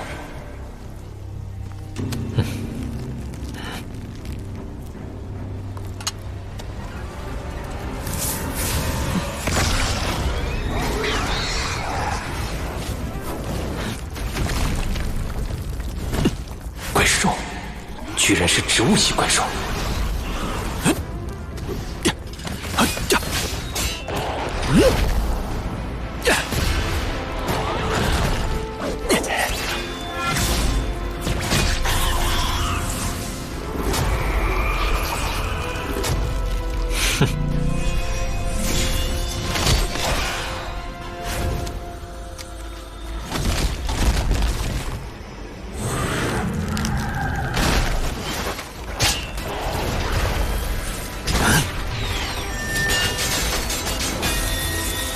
这么硬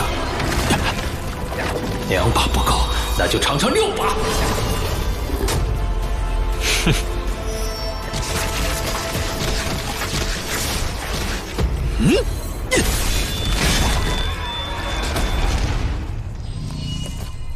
食人花，全世界的植物型怪兽只有食人花1种，而且全部在南亚美利加，这里怎么会有怪石？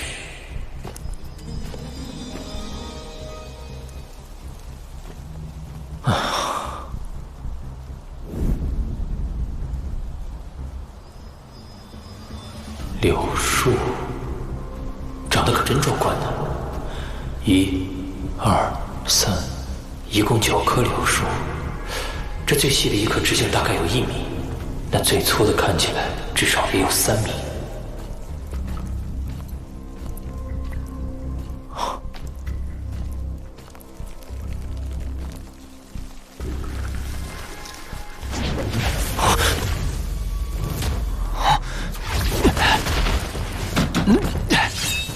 什么玩意儿？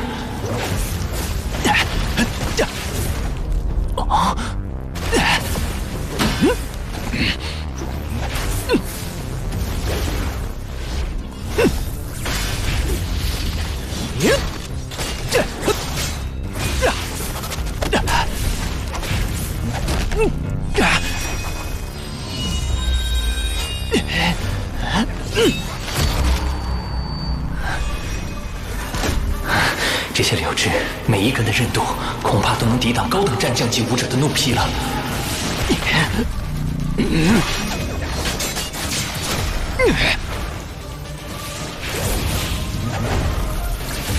啊！不好！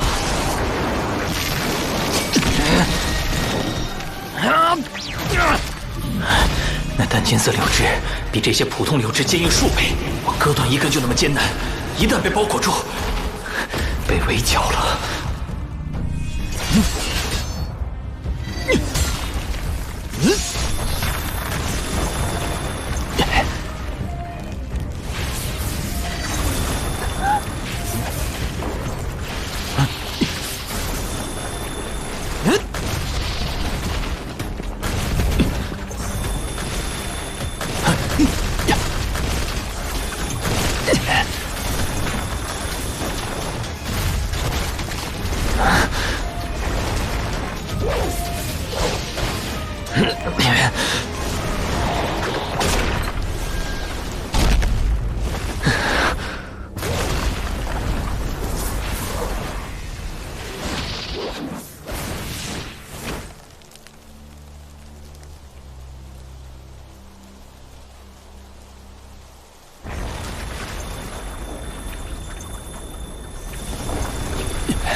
真够狼狈的。我算是知道这雾岛为什么没有飞禽走兽类怪兽生存了。这儿简直是植物系怪兽的地盘。这个消息应该会让全世界都震惊吧。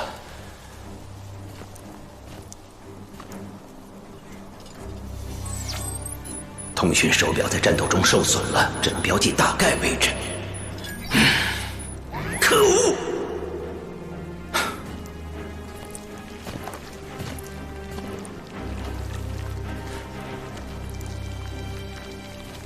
啊？难道说？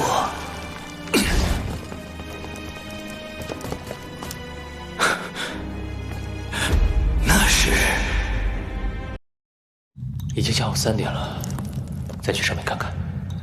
我得搞清楚那几棵柳树究竟是怎么回事。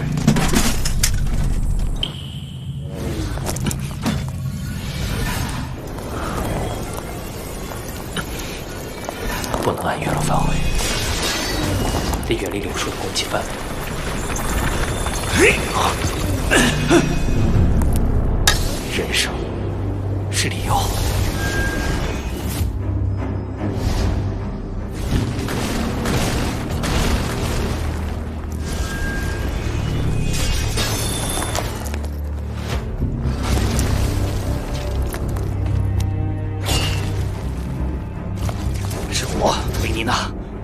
哟，你怎么才打来？有没有受伤？还有罗峰这小子。别急，我想到个办法，不仅能尽快找到罗峰，还能发一笔横财。有什么横财能和找罗峰相提并论？我现在在一座雾岛上，仅凭我一人，短短片刻就发现了超过12个草木之灵。草木之灵。什么？超过了12个？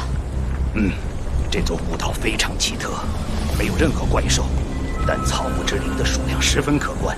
光是柳树类草木之灵，我就发现了9颗。在战神中流传的十分名贵的千年柳木心，就是柳树类草木之灵的核心。原来这些被称为超级柳树的草木之灵，已经拥有了自我意识。树龄达到1000年的超级柳树，都能长到直径1米左右。其千年柳木心对身体素质的提升更甚于龙血。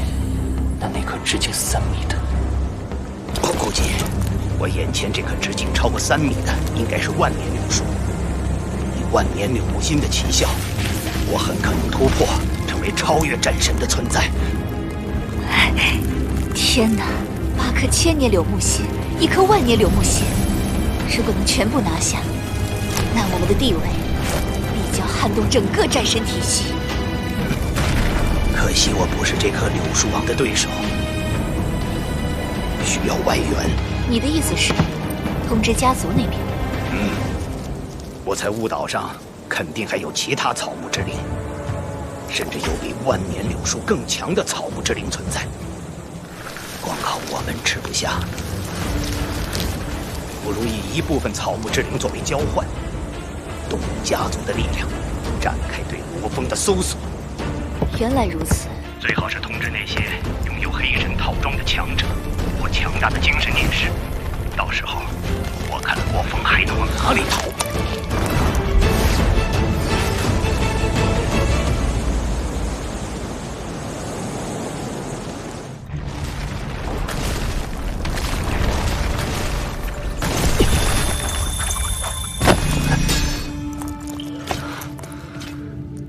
这里是地底深处的岩层，暂时还安全。我得赶紧通知极限武馆。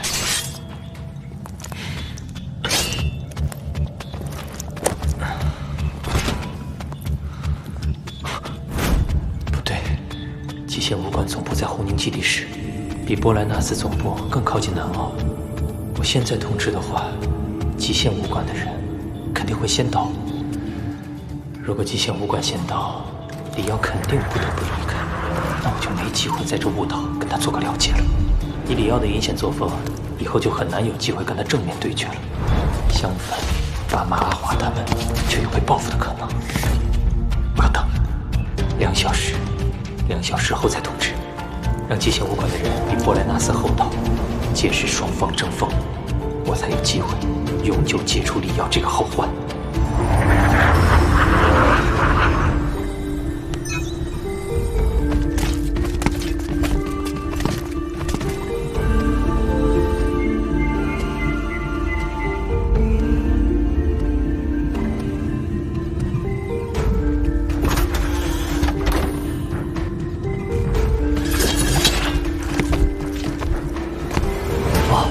他们来了。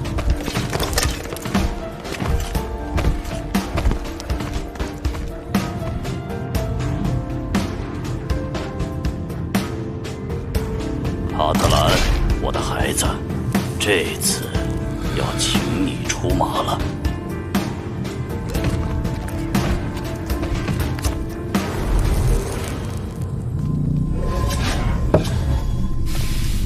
伯父，得知你发送来的消息，我第一时间就将我的2位好友一起带来。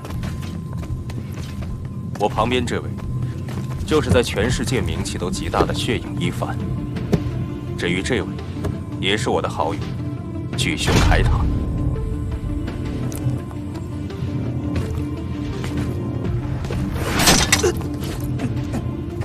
麻烦2位了，卡特兰，还需要其他人吗？族内不必。其他人去是送死，连秃鹫里奥在那雾岛上都没有实力弄到草木之灵，这一趟的危险程度可想而知。家族内供养的战神，以及族内本身的战神，都不够资格。伯父，事不宜迟，我得到你消息到现在带人过来，已经过了12分钟，我马上就出发前往南澳大陆。我在这里等你的好消息。族长，卡特兰只是带他的2个兄弟一起去，那么这样一来，他们在雾岛当中获得多少草木之灵，我们族内根本就不知道。是啊，到时候卡特兰恐怕会自己吞没很多，只是将部分给族内而已。贪墨，卡特兰是我波莱纳斯家族最优秀的孩子，他的实力越强，就是我波莱纳斯家族越强。他如果想要当族长，3年前他就能当族长了。幻魔卡特兰，他是极限武馆和雷电武馆竞相拉拢的绝对强者。我们波莱纳斯家族能在 HR 联盟内享有如此地位，很大程度上都是靠他。记住，对卡特兰不要有防备之心，伤害一个强者的尊严，将会带来可怕的灾难。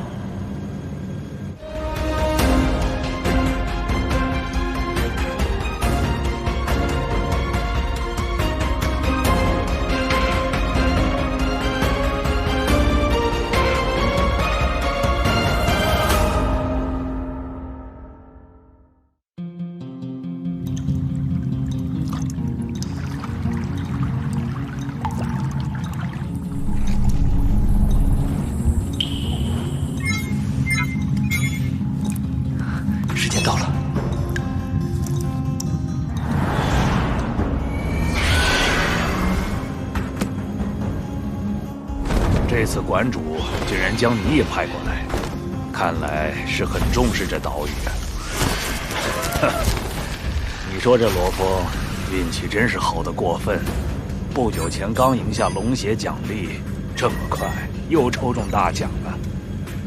按照极限武馆内部分配规则，发现无主重宝并传回消息，已经确认，发现者可得到10%的份额。对罗峰来说，至少1颗千年柳木心是没跑了。我们俩负责开采和应对可能发生的战斗，可以获得30%的份额。如果你能独自应对，我并不介意把我的份额送给你。你不要？我不在乎。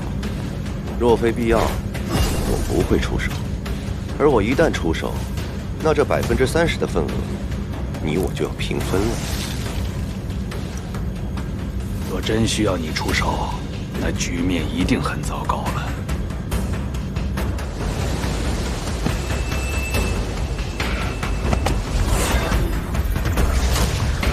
波莱纳斯家族的人到了。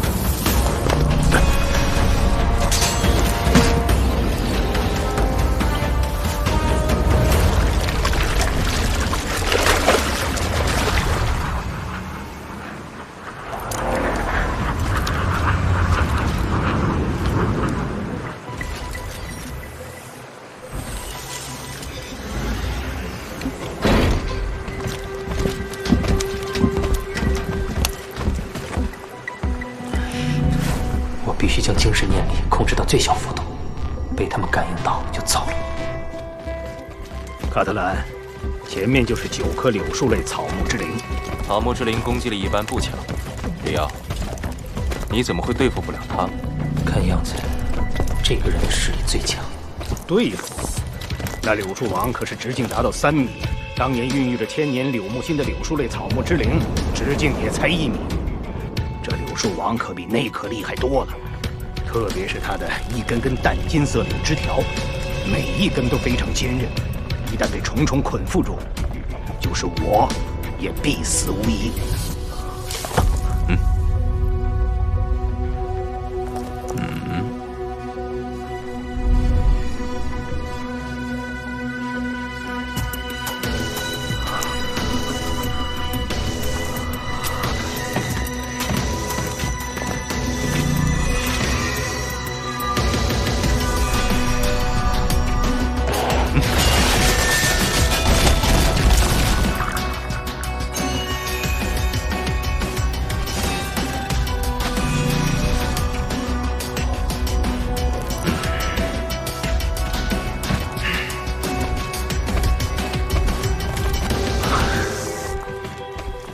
他也是精神面试。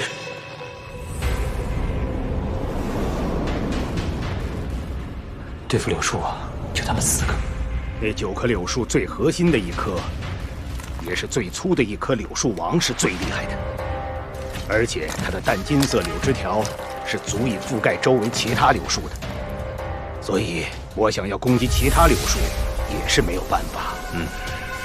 很强，而且每一根柳条都有200-300米长，足以渗透地底保护根系。要弄死它的根部，比砍断它主干还要难。你准备怎么办？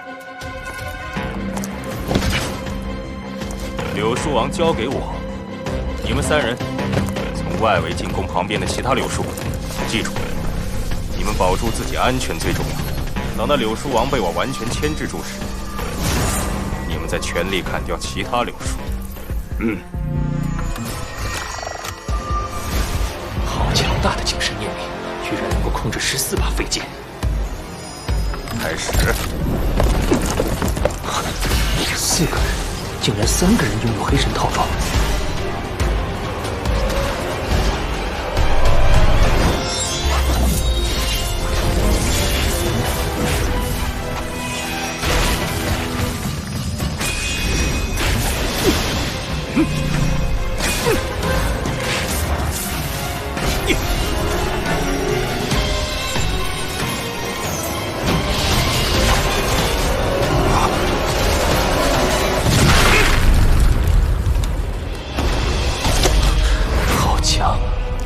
费尽力气才斩断一根柳条，他居然……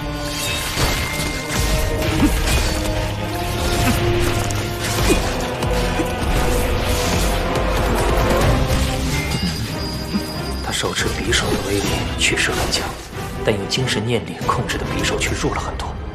莫非他的精神念力并不比我高多少？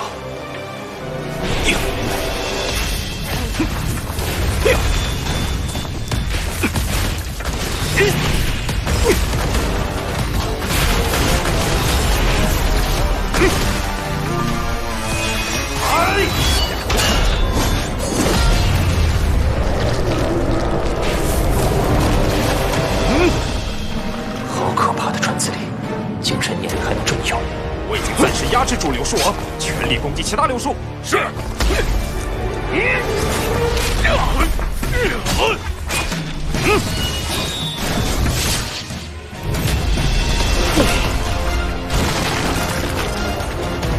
千年柳木心，机会稍纵即逝，我必须出手了。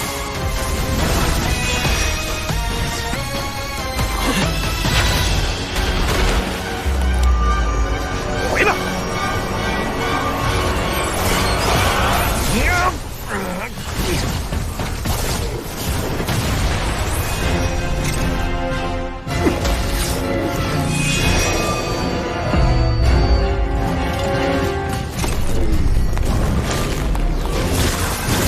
精神念师。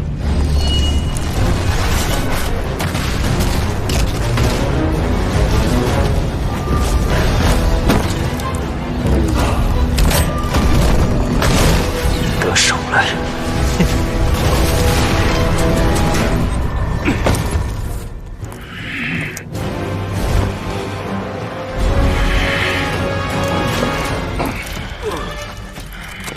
有。这人是谁？你的仇家。一个战神级的敌人也在岛上，而且还是精神念师。你之前为什么没说？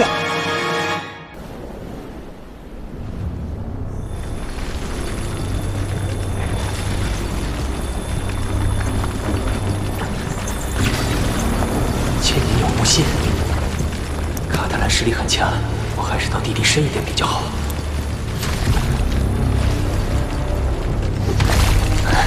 差不多地底3000米了。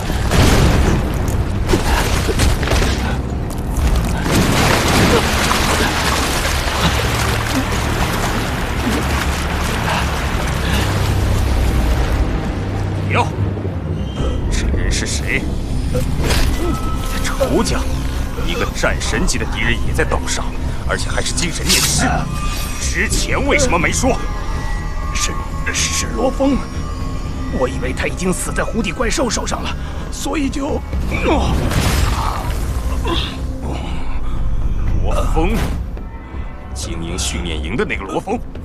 是的，卡特兰，你也是精神念师，我们现在去追，应该还能抓住他。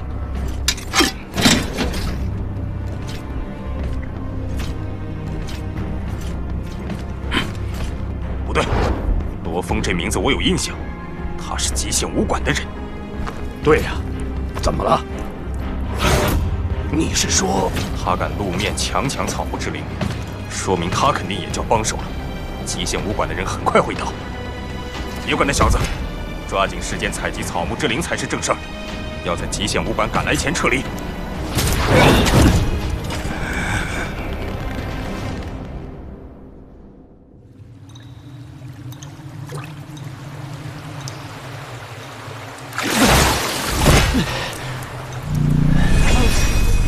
为何这地底深处竟然还有一条暗河，而且水流汹涌，很不寻常。这里气味不太难闻，沿岸也没有动物残骸，再加上水流汹涌，似乎暗河里没有水族怪兽，只是不知道暗河通往哪里。先不管了，现在千年柳木心更重要。我小心一点，就算有怪兽，也别惊动他们。千年柳木心，按照规定，我应该立即上报极限武馆，但是李瑶他们很可能追上来。那个黑袍男更是战神级精神念师，如果被他发现这里，不仅千年柳木心会被夺走，我自己更是必死无疑。也许现在服下他变强，才是最佳选择。或许他能助我成为战神巅峰，超越战神的存在。你好。你好，我是精英训练营罗峰。有什么事吗？我想问问，千年柳木心该怎么使用？请稍等。千年柳木心表层晶体有外壳坚韧无比，内层液体才是精髓。使用方法就是刺破外壳，口服精髓。服用过程中会非常舒服。根据跃升实力多少，这蜕变过程时间长短不一。好，谢谢。还有事情吗？啊，没有了，谢谢先生。先生，太好了，现在我的实力跟拥有黑神套装的李耀相比，还差上一丝。自从当年天价悬赏之后，我从来不敢有一丝松懈。但使用千年柳木心之后，屠救毒仙，以后不是我担心害怕你们，而是你们害怕我了。来吧。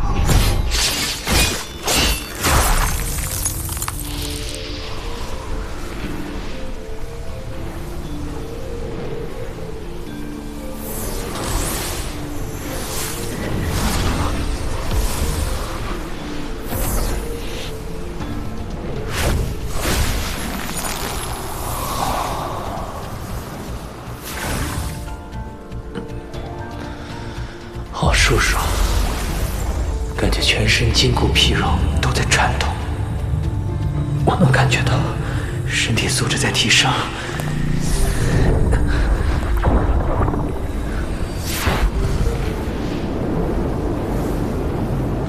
精神念力也跟着身体素质承受极限在疯狂提升。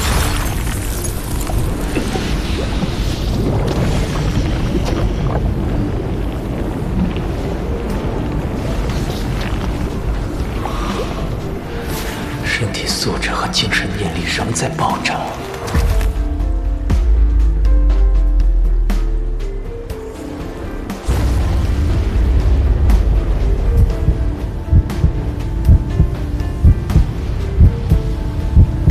暗金色圆球，碎。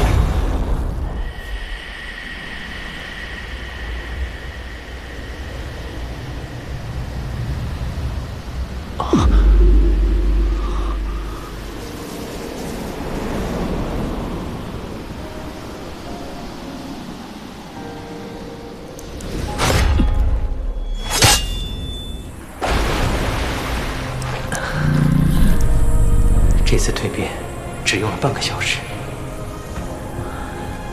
半个小时前，卡特兰等人还比我强，可是现在，我随意一拳都赶上过去全力爆发。现在我的身体素质最起码是中等战神，那一夜的觉醒成为了精神念师。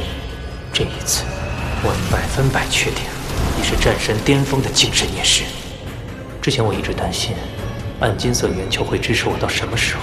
很多精神念师支持到高等战将或者初等战神时，就停止提升，耗光潜伏的能量。而现在，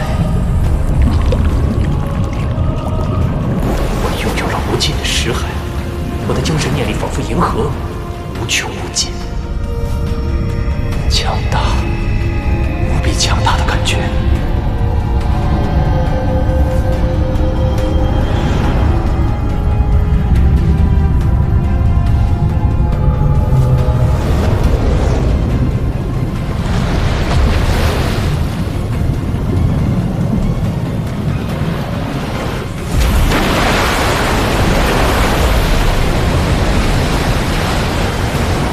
下一步就是去看看里奥、卡特兰，顺便也跟里奥了解一下承认。主任。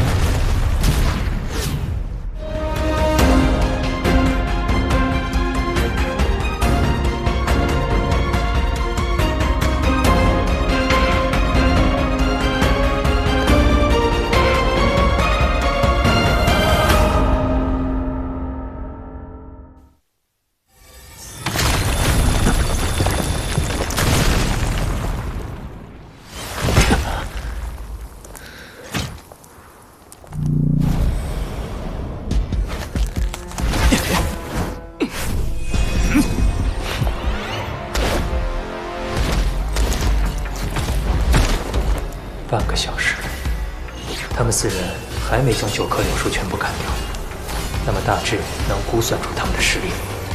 卡特兰的6根标枪实比匕首，卡在柳树王躯干内，又被柳枝条卷住，很难抽出来。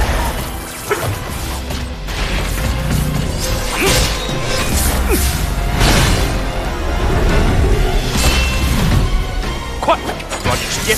砍掉这柳树王后，我们还要去夺其他草木之灵。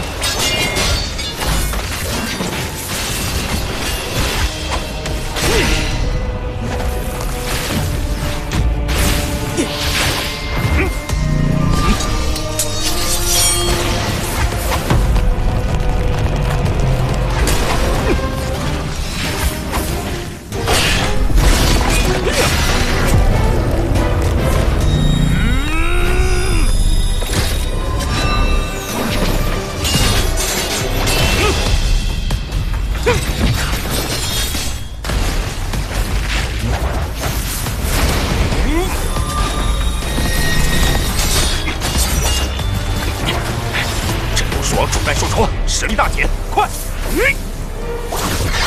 柳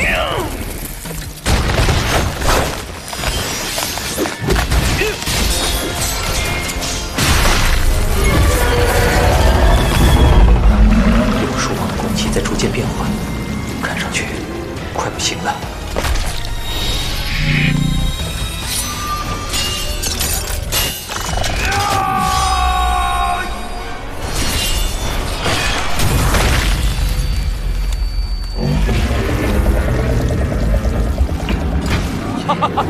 断了，全部断了！进攻躯干，爬开！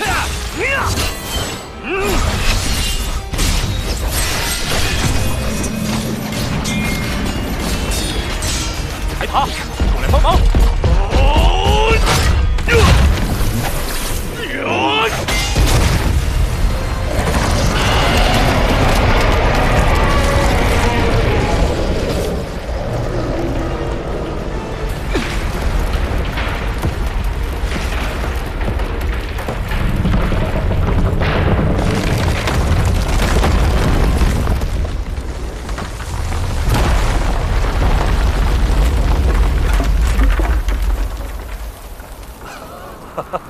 耗费了数10倍精力，终于成功了！快，找到万年柳木星！幸好能看到他们砍伐柳树王的一幕。既然极限武馆的人马还没到，那我就试试。快点找！有人！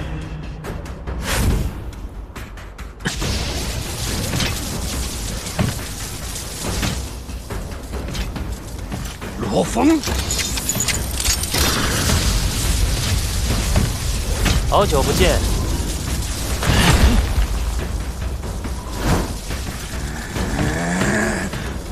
哼，罗峰，你如果躲在地底，以你精神念师的能力，我也抓不到你。不过你竟敢来到地面上，真是愚蠢。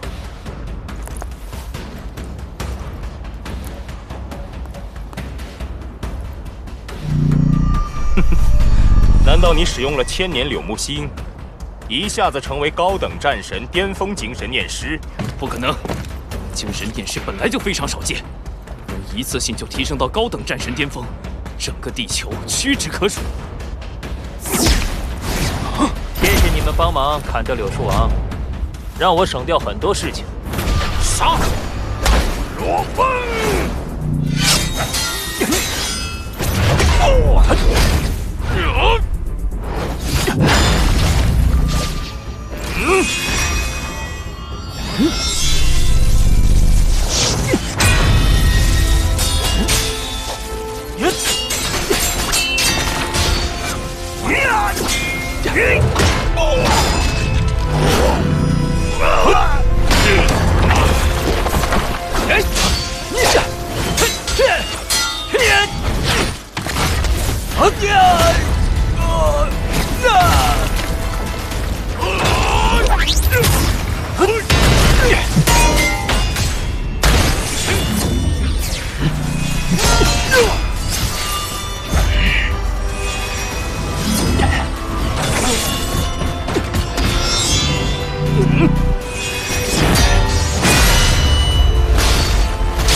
行，我们之间的仇怨就再次画上句点吧。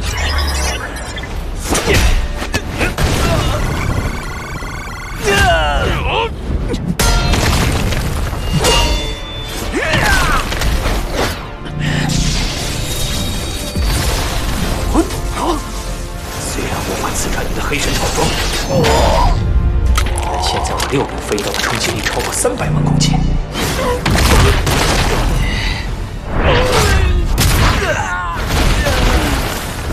足够将你5脏6腑震碎。好强大的精神力！难道他已经是高等战神巅峰的精神念师？怎么可能？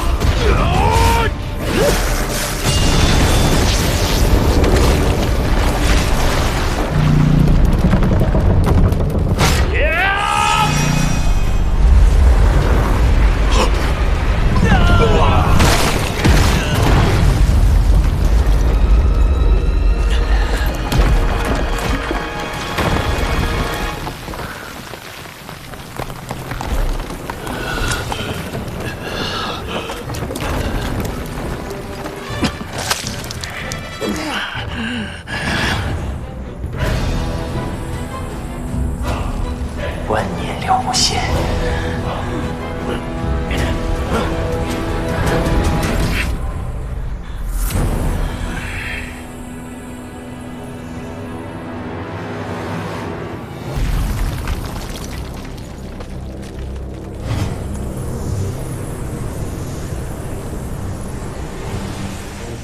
万年了无限。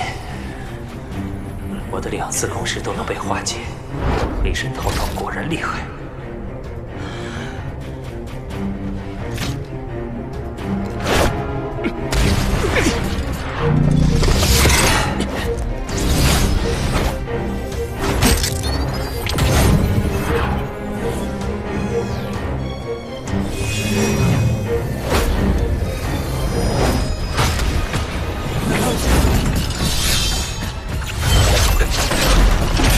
哟！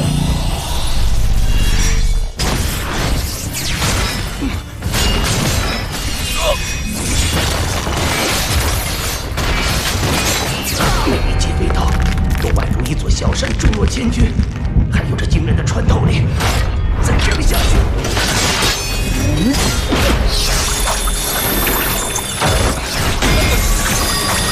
那只好借助飞刀的力量拉开距离。我每柄飞刀蕴含的冲击力都超过50万公斤，6柄合力更能超过300万公斤，而力量球依旧在飞奔，丝毫不减速。要不是就是靠黑神套装极强的韧性，再通过皮膜传递分散冲击力的功能，我可能早就死了。又想故技重施，借助冲击力直线奔跑吗？这次无法得逞了。走！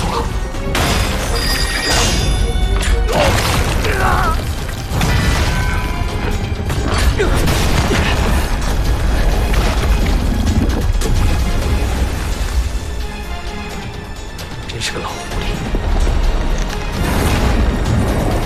如果有一张高材质的网就好了，就算杀不了他，也能把他捆住。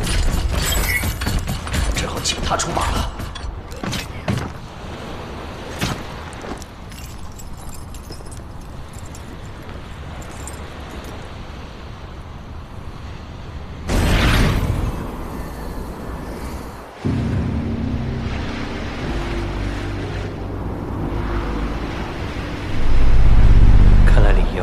刻意压低了声响，我都感应不到了。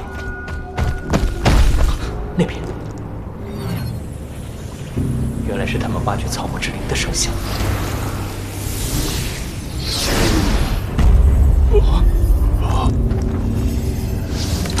走。看来也并非一无所获。对于有黑神套装的战神，我就像对着一个缩头乌龟无从下手。可毕竟这里有一个没有黑神套装的。他被追了。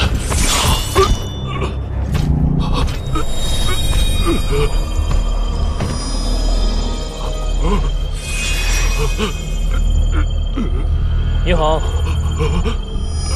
我们又见面了。罗峰，我原本是去追里奥的，那家伙太狡猾，让我给追丢了。阴差阳错发现了你。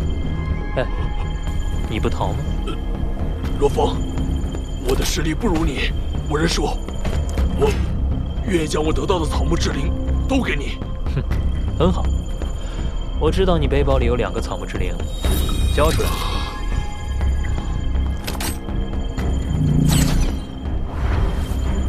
那我就先走了，以后到欧罗巴的时候有事可以找我。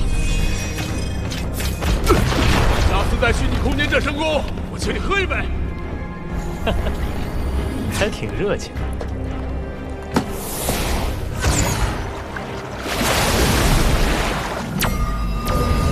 这里呀，藏得真谨慎，不发出一点声音，精神念力也找不到他。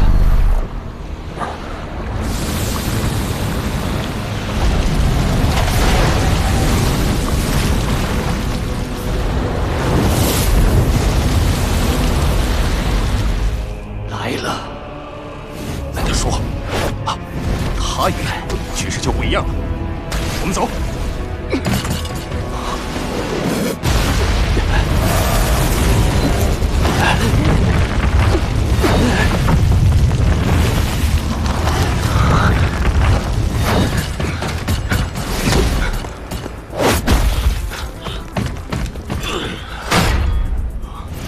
火焰绕身，凌空飞行，能同时拥有掌控自然元素和飞行能力的，只有超越战神的存在。二长老。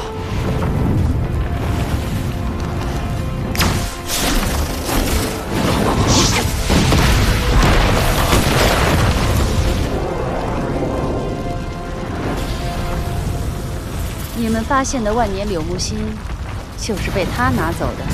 是的，长老，不只是万年柳木心，他还抢走了其他3个千年柳木心。小子，把柳木心乖乖交出来。草木之灵不是任何一个组织的私宠，您觉得？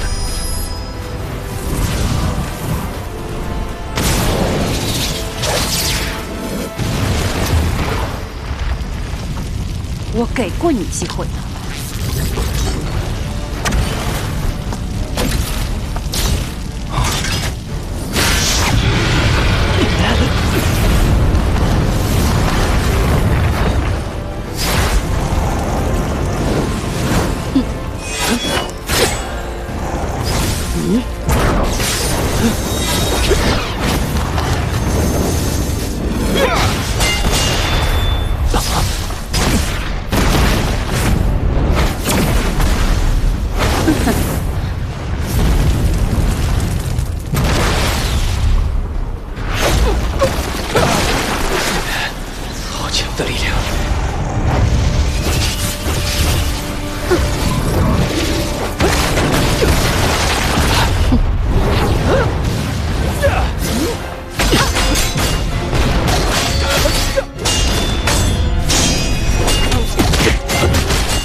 给你的权利。结束他。和一般战士不在一个量级。法尔长老有火焰能力加持，这一下他死定了。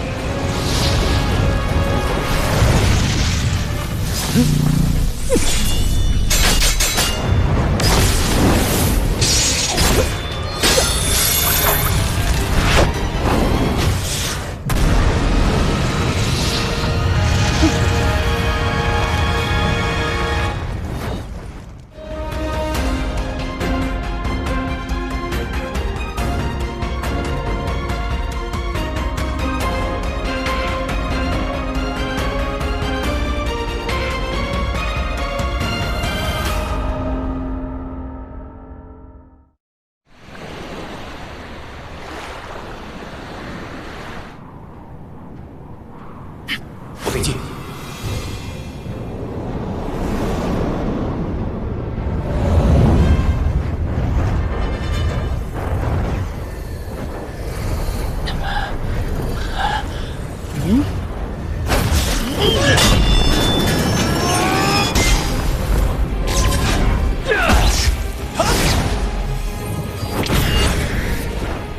逃得倒挺快。我在力量上无法与他抗衡，但在战神巅峰的精神念力辅助下，我的速度已比李瑶快上不少。或许可以一搏。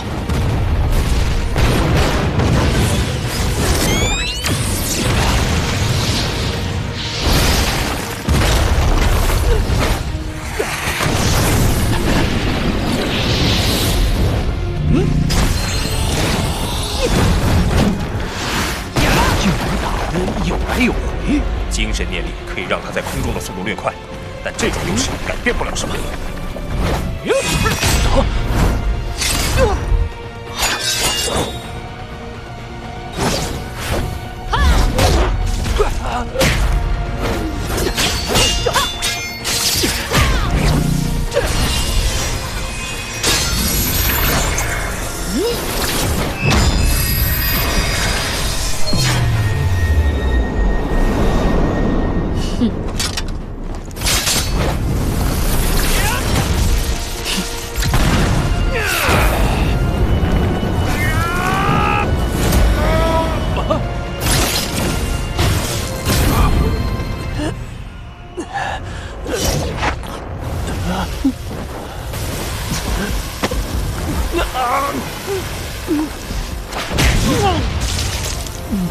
妖的柳木心在这里。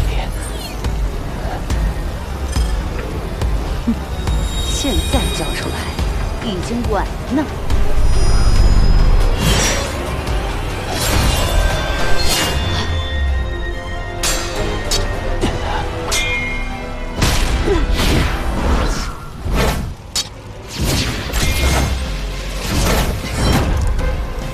没想交出来，只是给你看看。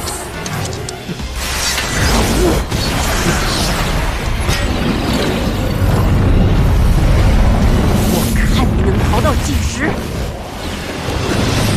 法尔长老怎么追不上罗峰？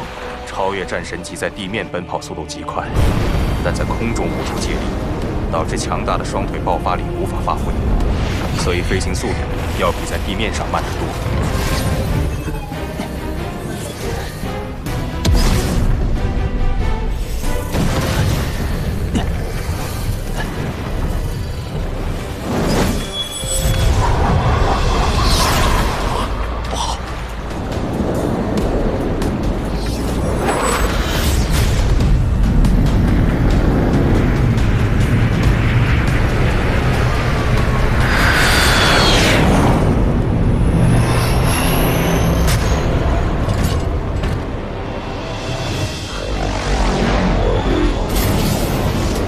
是极限武馆的战绩，是他。见过两位巡查使。罗峰，我们也算打过几次照面了。1年前你刚完成准武者考核的时候，我有和乌通提起你，当时我已注意到你拥有的精神力，而现在你的进步之快，再一次让我感到惊讶。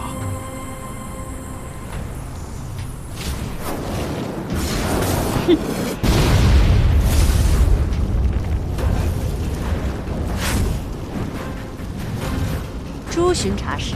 法二长老，你刚才气势汹汹地追赶我们极限武馆的成员，他可是有得罪你的地方？都是这小子，抢走了本属于我们 H2联盟的草木之灵。雾岛上的草木之灵归属权在你们，何以见得？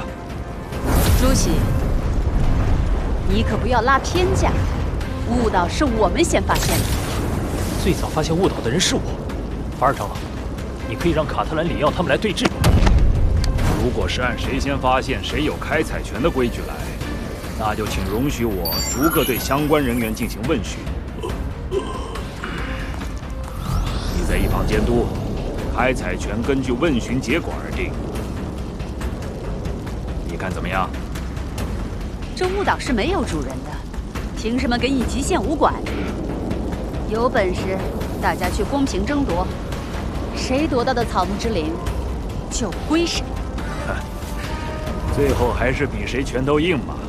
好，我答应你，你我都不许参与，只让其他人争夺。你觉得够公平了吗？罗峰，你也待在这里。巡查使，他们有4名高等战神啊！好，一言为定。你们还愣着干什么？快去搜寻其他的草木之灵。看你的了。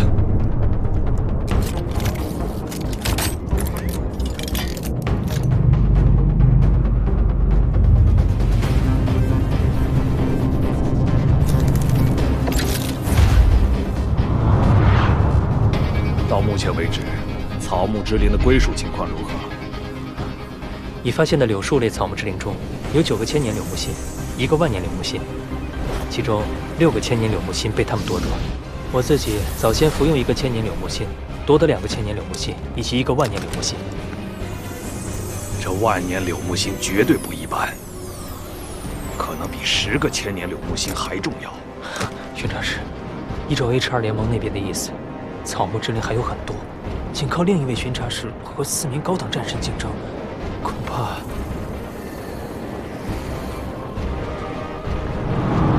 他有足以匹敌4人的能力。